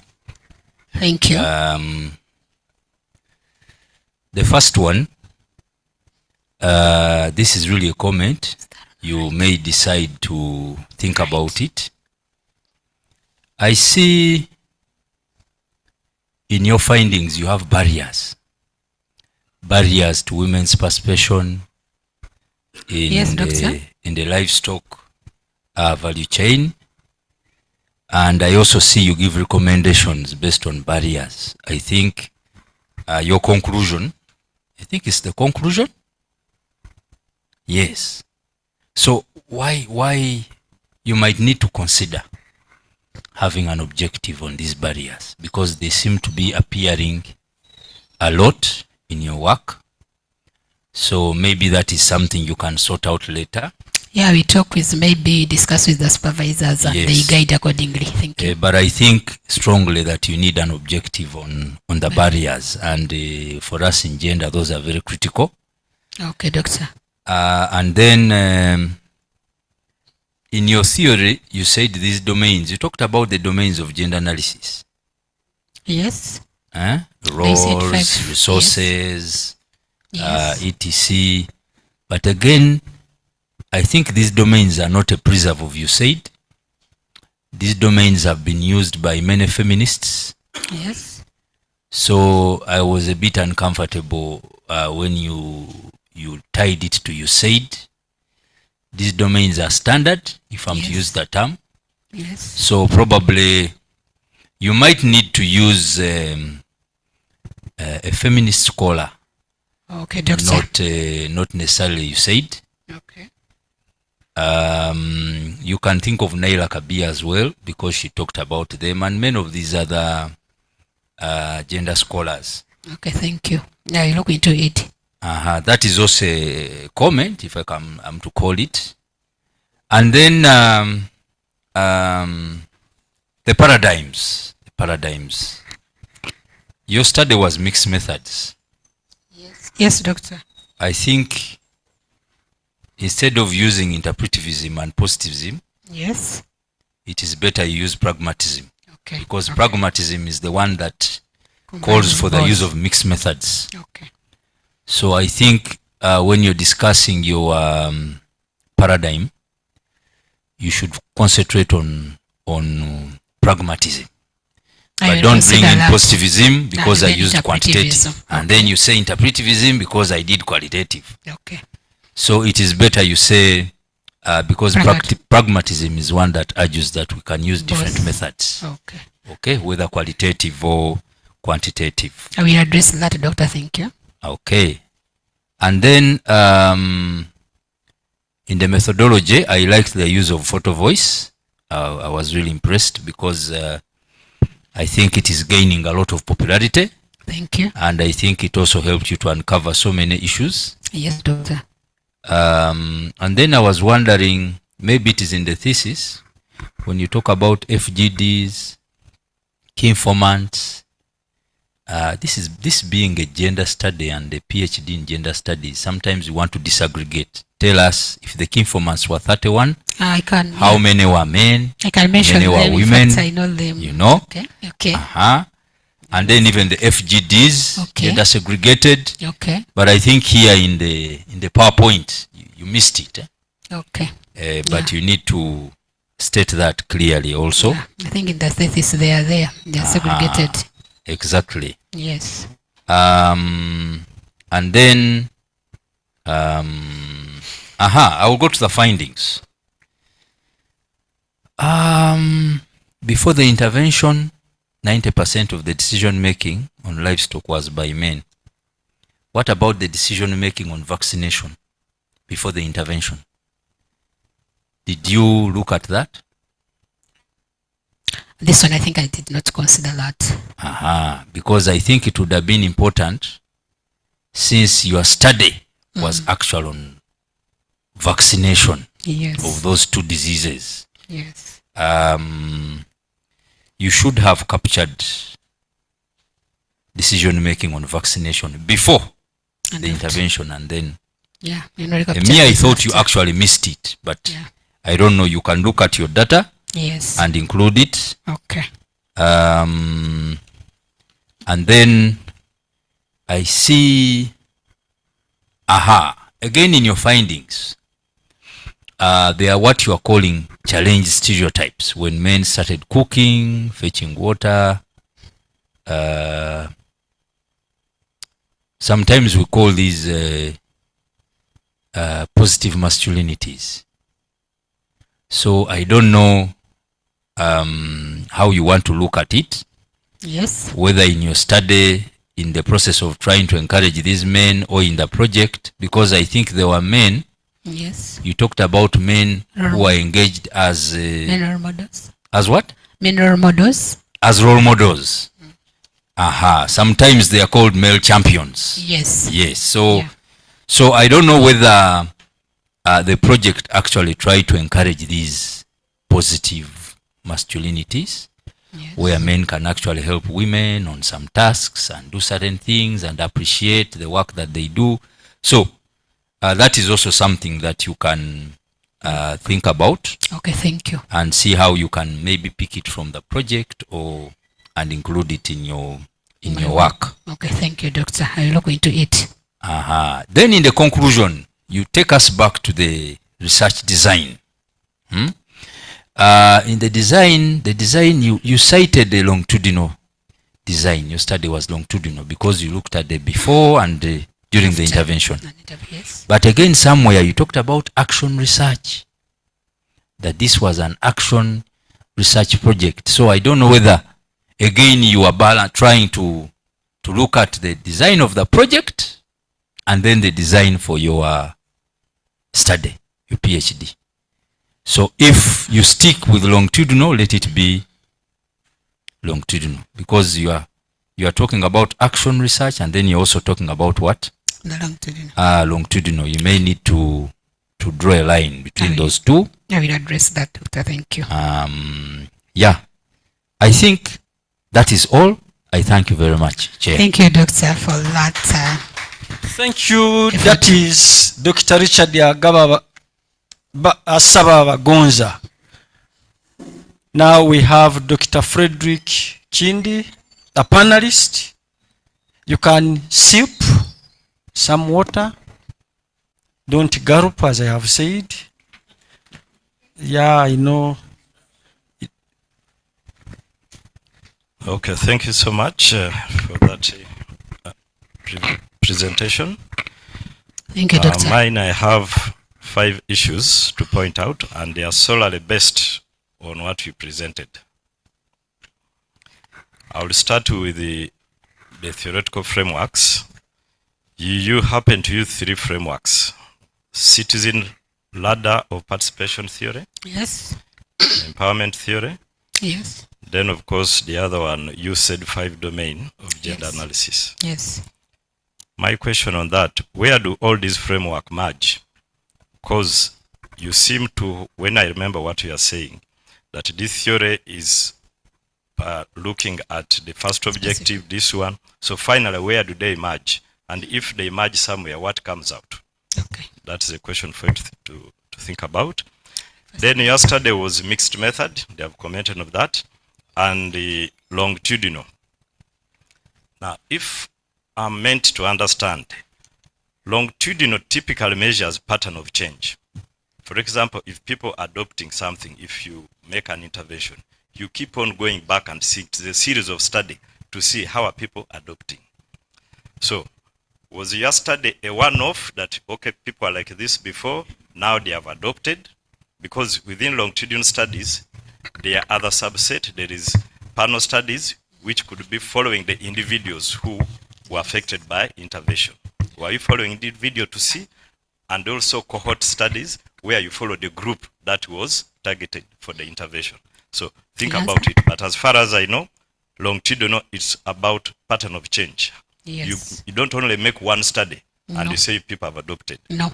It have to be a series. So I don't know whether you went there several times to see or not. It was a panel, Doctor. I had to go. I did the baseline, then that's why I came with the inline assessment. Thank you. Then, in your nodes of value chain, you talk about production, distribution, and delivery. Do you think those 3 were really necessary? Because 4. Yeah, I know, but this particularly 3. Because you are targeting smallholder women farmers. Yes. But when you are presenting at this level, you are showing how many women were in the whatever production, how many women were engaged in sales.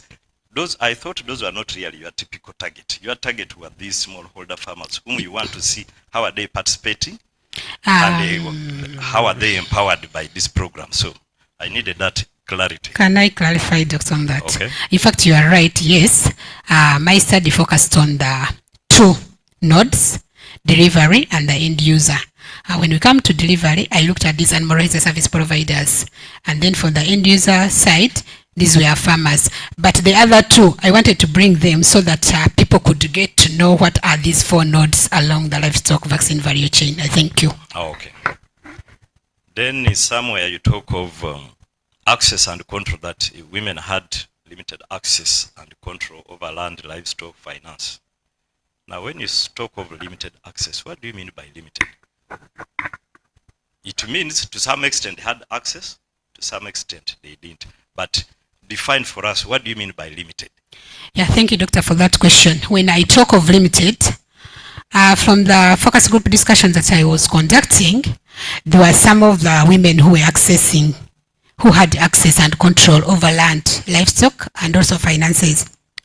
So that's why I couldn't say over a certain number of maybe in percentages or what, but some women smallholder farmers had access and yet others didn't have the, so that's why I was using this word limited. Maybe if you could guide, and maybe I have another word to use, but that's why this word limited came from. Because what you've explained still does not answer, because you are saying some women had access, others didn't have. Didn't. So if those had, you cannot say that they had limited, they had access. Okay. Those who didn't have, you just said they didn't have. That's why I say you have to define to us, what do you mean by limited? Okay, Doctor. I'll look into I could that. access something, but I could not have control over it. Yes, true.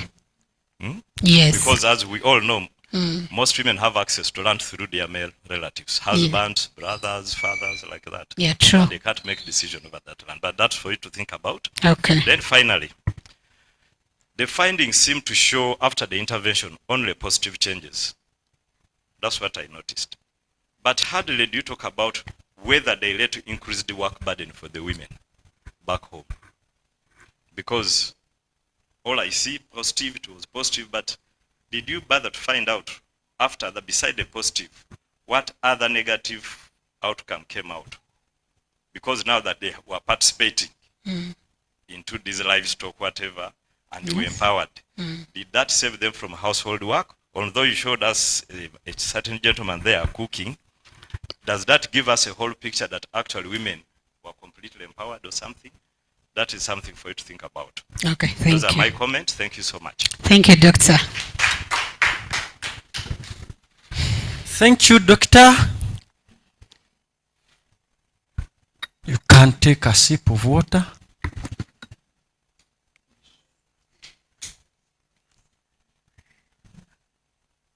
Tough times are ahead. Okay, now I have the honor to invite Dr. Peace Musimenta to engage you.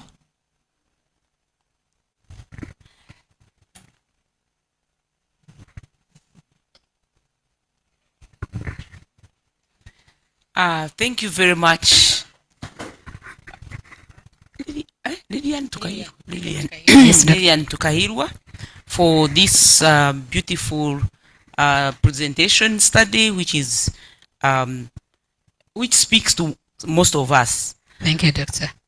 To begin with, I want to ask, because you are talking about SHEVAX, I don't know what SHEVAX means, so I didn't get a kind of explanation what that means, whether it is a project and what it is. Can you tell us what is that? Is it a place? Is it? Thank you, Doctor. This SHEVAX word, SHEVAX Plus, in fact, it was a name, code name of a project titled Hearing Their Voices, which was an action research to support women's agency and empowerment in the Sembabule district in livestock vaccine value chain. And the focus was on PPR in goats and Newcastle disease in the chicken. Thank you. I can go ahead and explain then. This SHEVAX, these are 2 or 3 in one. She denotes a woman, and then vax to vaccines, and then plus, which is at the end, it means other interventions, since this project was really targeting the other vaccines that they were providing to these women smallholder farmers in the area, and other interventions like cold chain, the training of the community vaccinators, and these solar fridges. So that's how this SHEVAX word or project came in. Hey, thank you, Doctor. Okay, thank you very much. And on that note, you are also provoking me to ask you another question. You seem to be part of the project. I would like to know, or you maybe I request that you declare your positionality in this project. Who are you in this project? Are you a funder? Who are you in this project? Thank you, Doctor, for that question. In this project, I was a researcher. I was adopted as a researcher, and prior to the knowledge that I had and participating in this project to avoid the biases that normally include or incur along such projects, I had to adopt the research ethics that really guides the research. Thank you. Okay. So on that note, I would also like to ask one of the questions. As one who was on the research project, what are those, not conflict of interest, but what challenges did you find in trying to intervene? You kind of seem to be an interventionist or a researcher. What are those challenges that you can share with us that you interfaced with during that study? I don't see finding many challenges, as I'd say that the research ethics were adopted. Everything was done according to the research ethics, and maybe those few challenges which I could maybe not notice as a person, but in that I don't see any challenge that I incurred. Thank you. Okay. The other question is about smaller holder farmers. I am a farmer. I have 7 hens and 1 cock and at home. And when you are talking about the knowledge and understanding of vaccines, I'm actually not very good at understanding these.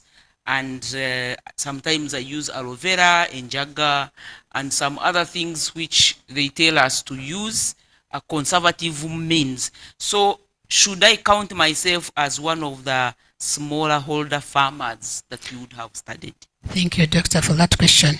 In fact, this term, smallholder farmers, it varies from geographical area, ecological zone of the area. So in this case, in Sembabule district, the participants that we considered smallholder farmers, these were the farmers that were keeping or rearing goats and chicken that were below 50 in numbers. So you are among those smallholder farmers that I really looked at. Thank you. Thank you so much. There's another. You fall in that category. There's one. The last question is about your findings. You seem to give us a flowery kind of research findings, as if things were so nice, there were no problems, there were no unanticipated consequences that came with this project. For example, you tell us that there were reduced gender-based violence. And in my understanding, usually these research interventions that involve women's empowerment have unintended consequences, including gender-based violence. Yes. I would like to know what explains this kind of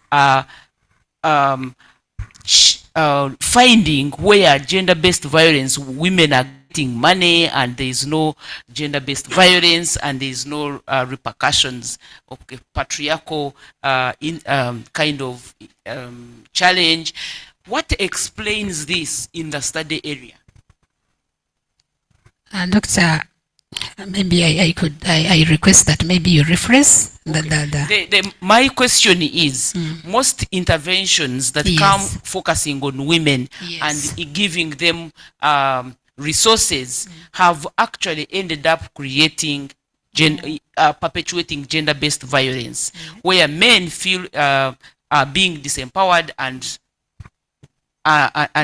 instead of they empower women but result into unintended consequences. So I want you, from your findings, you seem to be giving us the opposite, that there were no unintended consequences of gender-based violence.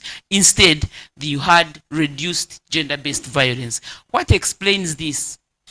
Yeah, thank you, Doctor, for that question. As regards to my topic, yes, I was assessing the participation and women's empowerment, and the report that I got to do with gender-based violence and the involvement of only one-sided like women. This was achieved by involving the men role models. However, these men role models spread the gospel, yes, but the challenges, maybe I could say that maybe were incurred. It was from men, because they specifically or strongly said or reported, maybe if I could use the research word, that it's not always good only to focus on one gender. In fact, when this project was there and it was kicking off, it was reported that many projects were coming to Sembabule district focusing on one gender women, but they could fail. So for us not to fail and fall into other projects that were not making any impact, that's why we came up with these men role models to be involved in the project. Hey, thank you. Thank you very much. That was my interaction. Thank you, Doctor. Thank you, Lillian. Thank you, Doctor. Yeah, I happen to have read your work, and one is on the topic. My assumption or presumption was that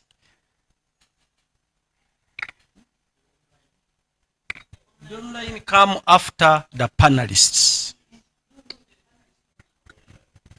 Yes, I'm also a panelist. I'm a panelist. Okay, we can first deal with the one who is online. Yes, because I'm a panelist,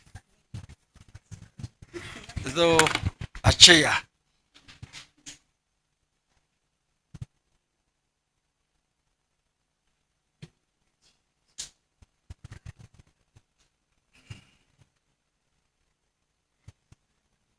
So, Dr. Yahweh. Hello, can you hear me? Yes, we can hear you. Okay, thank you, Lillian, your supervisors, colleagues, and the doctoral committee that has enabled you come this far. Now, a lot has been asked, but to go back to what Dr. Kindi asked you, I would like to know how you dealt with the attrition in case it happened.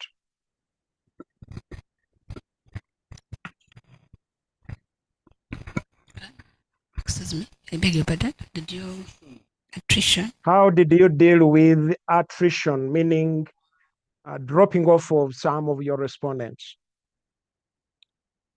I'm not getting. You purposed to interview like 13, but you dropped to 10. That's what we call attrition. Hey, thank you, Doctor.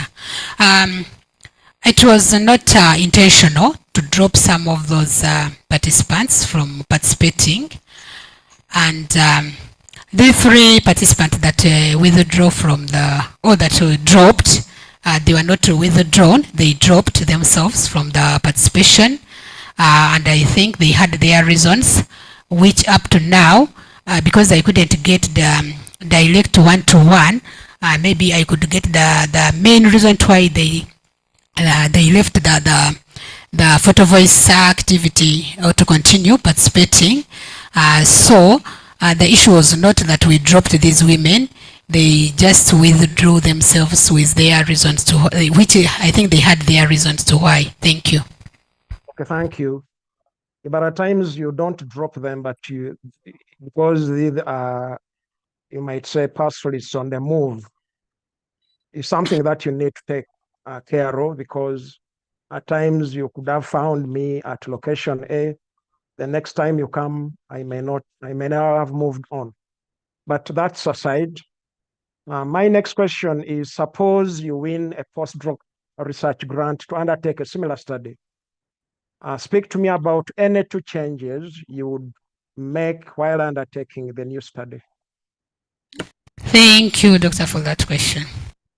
The 2 major components that I would in fact incorporate in the study, one will be to balance the equation. I will go and focus on both genders, not focusing on women, because at the end of the day, we are failing to achieve what we are supposed to get because we are focusing on one gender. So maybe gender inclusion will be the first target. Then maybe another point I could look at how I can make this possible by, maybe if it was to be for women, I would ask for the consent from their husbands. I submit. Thank you, Doctor. Okay, thank you. I like the way you speak on to the point. I think that is something you should be commended for. But now the doctoral journey is supposed to grow your knowledge, change your attitude, improve your skills, and grow your habits. Can you speak to me about any 3 changes that have occurred to your skill set arising out of your doctoral journey?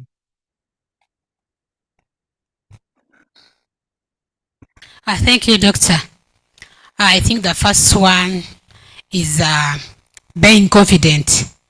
This journey that I've gone through, interacting with the participants in the field, it really made me gain confidence and how I could express myself. Then I think the second one is this study made me read, because at first I had no, my culture of reading was really little.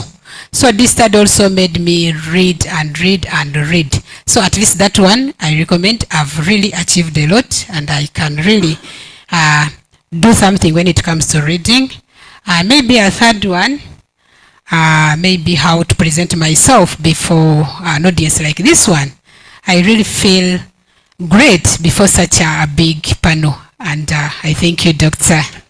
Okay, thank you. My final one, if I were to ask you about any 2 or 3 studies upon which the study is anchored, how do you answer me?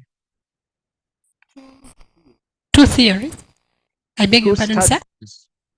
Any 2 previous studies upon which you anchored this study? Because for you to undertake this kind of study, you must have known what there was before you demonstrate the knowledge gap and therefore attempt to close the gap.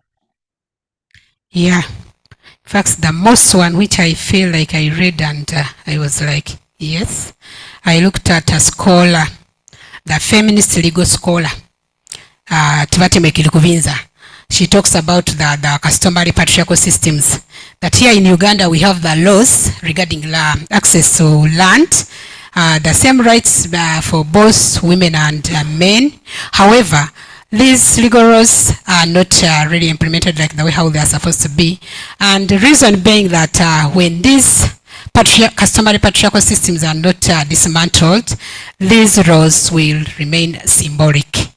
Then another scholar is Gaddis. Gaddis specifically says that 70% of women in sub-Saharan Africa that they don't possess any land at all. I thank you. Okay, I submit. I yield back to your chair. Thank you. Thank you, Doctor. Thank you very much. Now, Lillian, can you take us to your topic or title? The title. When I was reading your work, the first thing that came into my mind was women's participation and empowerment, that women's participation and empowerment in livestock value chain, vaccine value chain. But later on, or I thought that participation, you wanted to assess or examine whether participation translated into empowerment. Yes, Doctor. Oh, if that is the case, I can leave it at that. But the presentation was a bit different. Thank you. So the presentation was a bit different because the assumption was that SHEVAX project trained women Yes. along the livestock value vaccine value chain. Yes. Then after a given period of time, you went to Analyze. or assess Yes. whether that training, Yes. whether the project Yes. really translated into women's empowerment. Yes, doctor. But the question is, which empowerment? Yeah, thank you. Doctor, in fact, to first clarify on this, SHEVAX intervention didn't look at only the, as you say, that vaccination. It had many interventions that really, only training, sorry, you say training. It had other interventions that were rendered to these women smallholder farmers. And there was training, yes, you mentioned, extension training to these women smallholder farmers. There was provision of community vaccinators. There was also cold chain, which was the solar fridges, which the doctor was referring to. So I went and assessed whether these interventions, as they were offered or rendered to these women smallholder farmers, empowered these women smallholder farmers in the community. It was not only to do with training. Thank you. No, the point is it was in vaccination. So were they empowered in vaccination? Yes, doctor. So not any other aspect, because it was vaccination. Thank So you. empowerment was to be assessed in the handling of vaccines. of vaccines, Yes. and the vaccination itself. Thank you. Then you talked about participation. Have you ever heard of the concept participation continuum? That one I did not look at it. I used the citizen-led of participation theory. Okay. We can leave that. Then next, what is SHEVAX? Can you differentiate between SHEVAX and the livestock? Because the listener wants to know what you mean by livestock vaccine value chain. What is it? What exactly do you mean? Thank you, doctor. With livestock vaccine value chain, it has 4 nodes. It has manufacturing, this is production level. It has distribution, these are the distributors, maybe the pharmacies that at wholesalers that distribute these vaccines or veterinary drugs. Then it has delivery stage, which consists of veterinarians and the veterinary assistants in the field. These And are the that people is that what? go. The Vaccination? delivery, this is at the delivery. Yes, it really moves with the vaccination, because these are the people that really administer the vaccination His question, on ground level. still, if I'm to re-echo his question, Yes. is the vaccines, how they are handled, that is right from manufacturing, Yes. To the distribution. Yes, wholesalers, to deliverers, who administer these vaccines to the animals, the end users, the farmers, who at the end of the so day. did you uses find this these vaccine. women empowered? At all these levels, or maybe at certain No, levels? these At are certain smallholder levels, farmers. The smallholder Yes, farmers you are now are at focusing. the end. Yes, the farmers. Yes, they Can were you tell empowered. the public what proves that they were empowered? Yes, the uptake of the vaccination uptake increased. So could they vaccinate? Some of them, by the way, learned how to vaccinate. Could they vaccinate. store? No, for the women smallholder farmers couldn't store, because these cold chains are so complex in a way that it's not handled by everyone. Okay. Before I invite the online community, Thank you, doctor. Yes. your topic is it is women's participation and empowerment in livestock value vaccine value chain. Yes, Why doctor. don't we give you a PhD in vet, and why should we give you our PhD in gender studies when your topic, your study is in vet? Thank you, doctor, for that question. Livestock vaccine value chain came as a component. However, the whole study was assess the participation of women and their empowerment. I was not looking at a vaccine value chain as a component. The focus was on women smallholder farmers, how they were accessing these livestock vaccine value chains, not looking at livestock vaccine value chain as a component. So the focus was on gender. I looked at the women's participation and their empowerment, not specifically the livestock vaccine value chain. Thank you. Us as gender people, the gender department, had you not done this study, what would we have missed?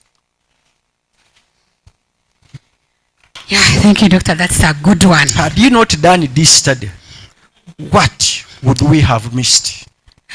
Doctor, when you look at my topic, women's participation and empowerment in the livestock vaccine value chain, I don't think there is any other person or student or candidate who has ever done such a topic. So, the findings that I found or that were extracted from the study, the components that I looked at, when you look at them, I think they will benefit the gender people, because there is nobody else who has ever done this topic. I submit. As I come to the conclusion, yes, not to the end, can you take us to slide the first finding? It is slide 2. It is having 2 on top. The next.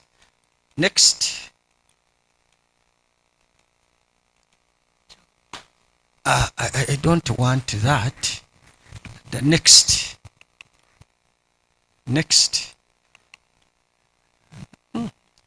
Come back. There is where the man is cooking. Yes. This is your study. Yes, Doctor. How is that photo, that where the man is projected cooking, related to vaccination? As a gender student, can you interpret for us that photo? Yes. Or we remove it? Doctor, I don't think we should remove it, or we can remove it, or unless otherwise. Since the topic itself is, yes, assessing the participation and empowerment. And it is the man participating in cooking. Yes. Here it shows that there was cooperation in their homes. And when it comes to empowerment, it's not a matter of empowering only one side. So you can stop there. What I expected was that since this man is participating in cooking, probably the woman is the other side. So the woman's workload is reduced. That's what I expected. But okay, thank you. Now we invite the people online. Before that, there are 2 questions. One is from Professor Josephine Aikili, who is online. It reads, thank you for the study. You talked of positivism. How useful was this perspective? Any limitations you could mention here? Thank you, Doctor, for in advance for the Dr. Ashtiri's question. Positivism, yes, it looks at the quantitative part of the approaches, and here it gave me the empirical evidence, and really it supplemented the data or the findings that had got using the qualitative.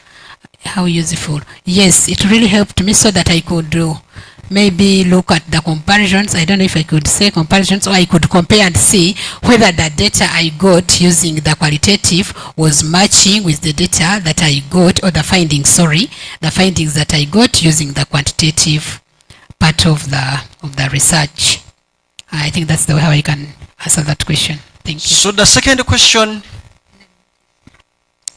reads, having anchored your study in positivism paradigm, help us understand the specific research objectives or objective, and hence the research question or questions which would have been which have been the research hypothesis for your qualitative data, and that was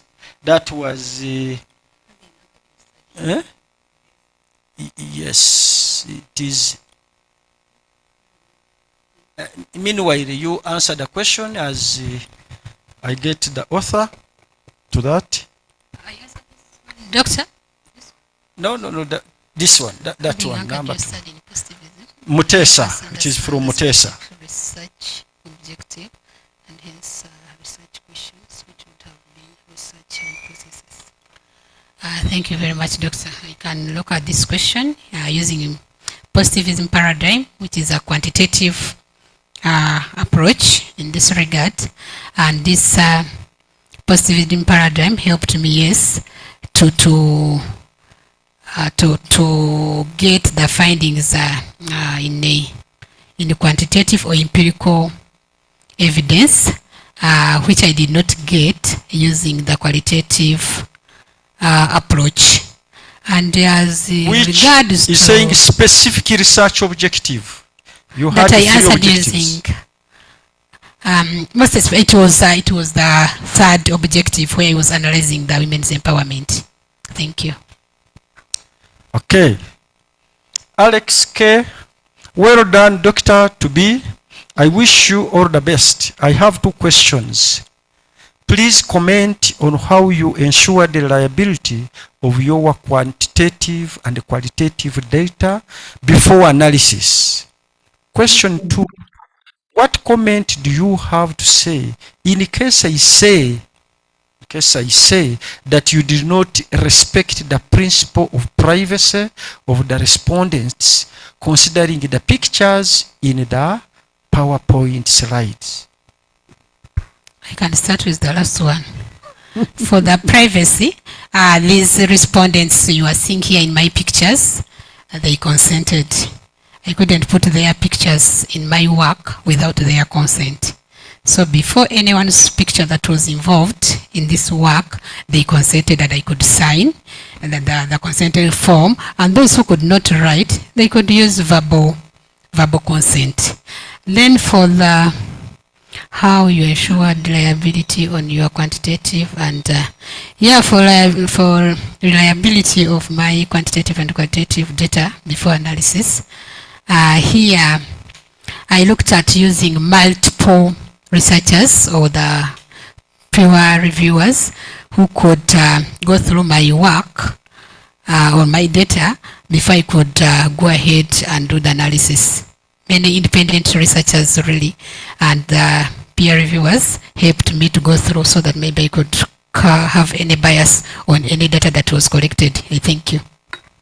Thank you. Another question? So that's the end. How do you feel? How do you feel? I feel great, Doctor. Do we have any question in the room?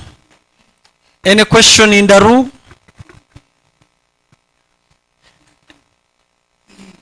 So since we have no any question in the room, there too? There is a question? No? One more.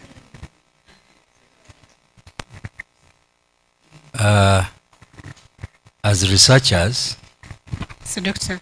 it is erroneous to say that this study has never been done before by anyone. Yeah, you are right. But the real And topic, how it is exactly. framed. So I think you either say there's limited evidence Okay, on this, okay. or not much has been done. Yes. Yeah, because we sometimes don't know to what extent we go with our searches online and Okay. you know what Yeah. is available. In fact, you are right. Somebody somehow last week, somebody was telling me that these researches you are doing, that you can do a research and another person from Barara University do the same research. Then at the end of the day, maybe we don't know who owns what. So you are right, though maybe the presentation of it, I need to rephrase the words. I thank you. Please. Thank you. Thank you. I you, wanted Doctor. to make that Yeah, clarification. thank you. Thank you, but at times, the area, you can't say that no one has ever done research in that area. But that exact topic, that title, That's not what topic. I meant. The topic is fine. Yeah. Other people could have done research within that topic. Yes. But the title, yes, that specific title in Sembabule, in the same area and the same respondents. At the same time, you are the only one so far. Thank you, Doctor. Thank you, Doctor. I'm Judith, Gender Officer, Gender Mainstreaming Directorate. Mine is not a question, but just to inform us that as we emphasize women empowerment, let us also look at gender equity in a way that men will do their roles as men and women do their roles they are supposed to do, but not looking at men doing what we are supposed to do and we feel we are empowered. No, let us, as a generation comes, yes, in the past there was that inferiority of women. They were not included in most of the opportunities and decision making. Sure. But then let us not leave the men and think that, yes, at one time they took everything we have and now they are supposed to do even what we are supposed to do, as Dr. Sylvia informed us. That's my submission. Thank you. Thank you. However, gender is not static. It changes over time. True. So roles are not static. Yeah, true. They are neither stagnant. So they can change over time. And at times, change is gradual. Yeah. So when you find a man doing a role that was done, and to make it clear, roles are expectations that turn into responsibilities or duties or tasks. So roles are not responsibilities. So expectations will determine what you do, but expectations change with time. Expectations change with time. Therefore, roles can change with time, and what used to be not accepted in a given society or community can become accepted. So at times justice, like where someone said, seek permission from the husband, at times, by the way, anyway, we are in another thing, but if we go to that seeking permission, then there is something we are promoting. What are we promoting that all the time? You seek permission, or we advocate for dialogue, this joint decision making. That's all. So people, a woman should not seek permission to work. It is her right to work. It is her right to work.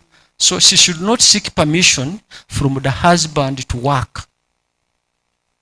But it is cool enough to seek, it is cool enough to dialogue with the husband.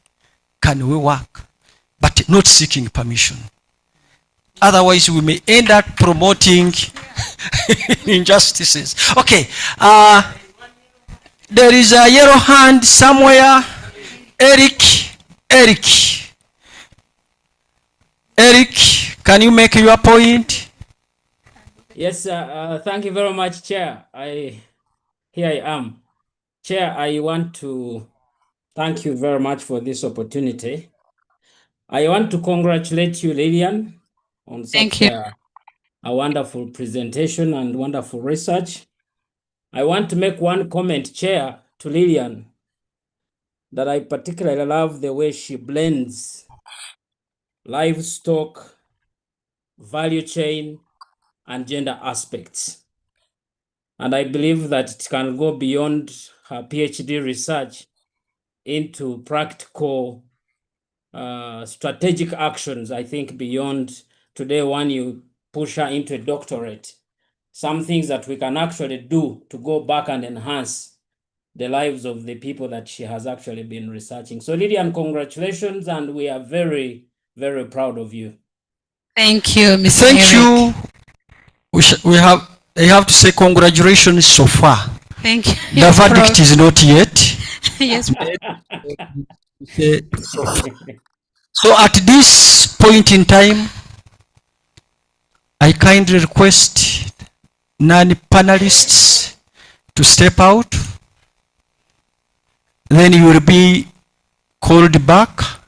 We are going to take only like 5 to 10 minutes. You will be called back to hear the verdict. But don't go away. It has been a pleasure having you around.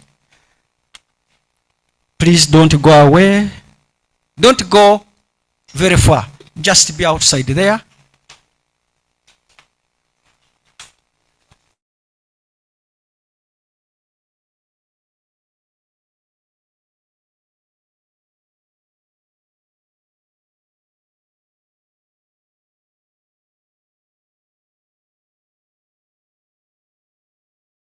According to the university guidelines, and I'm happy to announce that our student performed very well.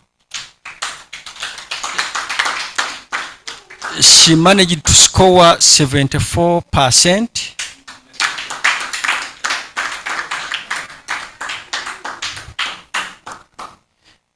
Implying that she has passed.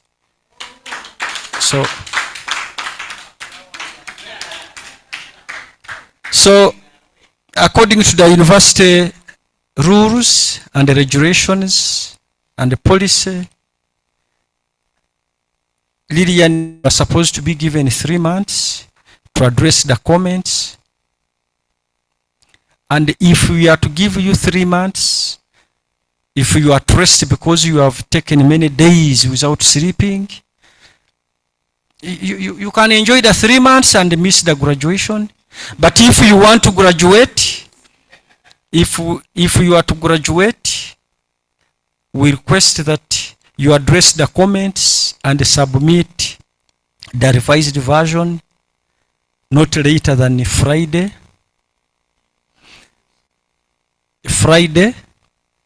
You still have some days. The comments are not very many, and those comments are very few. One, you should have a paragraph on positionality, because none of the readers found it in your work.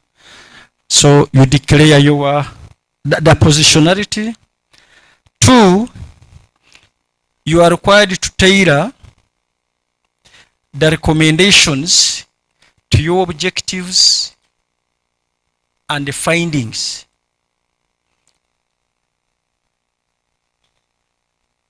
It's not good to have findings, general findings, since you do not study the whole world. Then next, you are required to delete action research where it is in your work, and also you should use or maintain, use pragmatism as the design, the paradigm, but also the design should be longitudinal. You delete pragmatism. Those you delete positivism, because even many people raised that.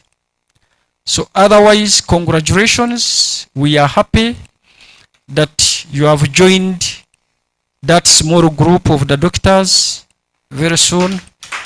There are not many in the world. The bottom is overcrowded, but the is not. There are very few. Congratulations. We have also to thank the supervisors. Dr. Ann, congratulations. As we are greeting your student, we are greeting you too. Yes, Dr. Kankya and Professor, Associate Professor Kankya and Professor Anthony Mugisha, thank you for the work well done. It's not easy to see a student from start to this point. Very many disappear. It's on record that only 30% of students who start or enroll for PhD manage to finish PhD. Only 30%. Congratulations. I declare the defense over. May God bless you. You have an overseer. That overseer, you look for him, is Dr. Mugisha Julius. He will oversee your work and will sign your compliance report after proving that you have addressed all the comments. Now, do you have anything to say?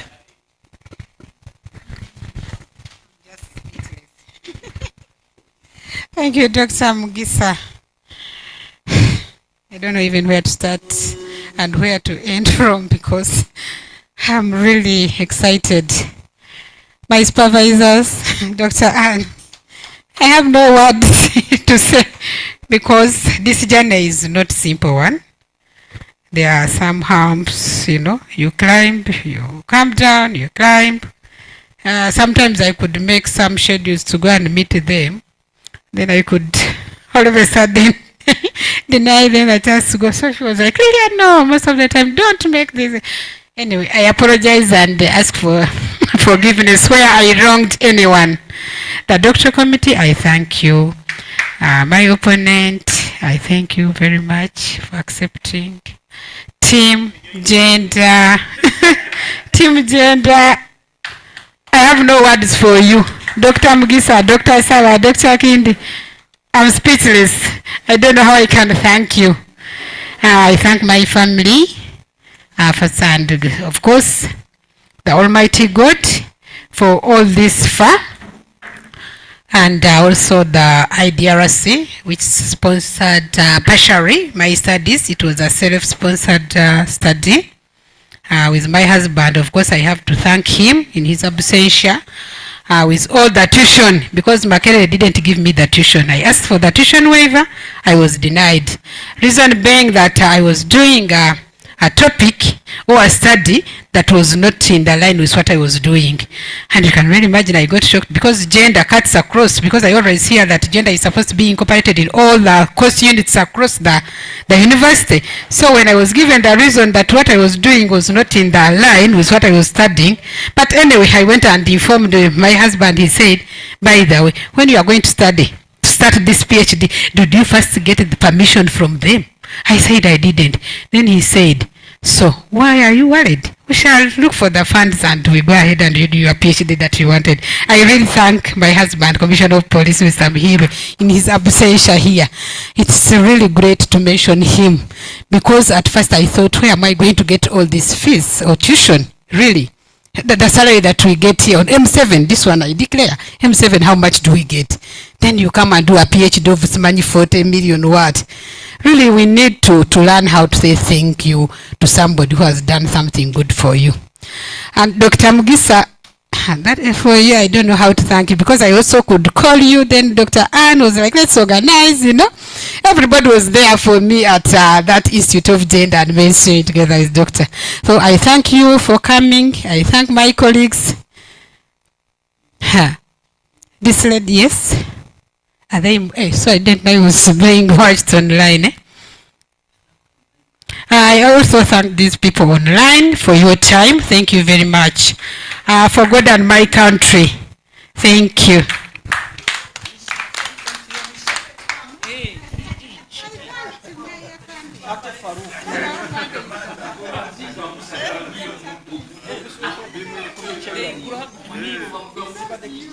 Yeah,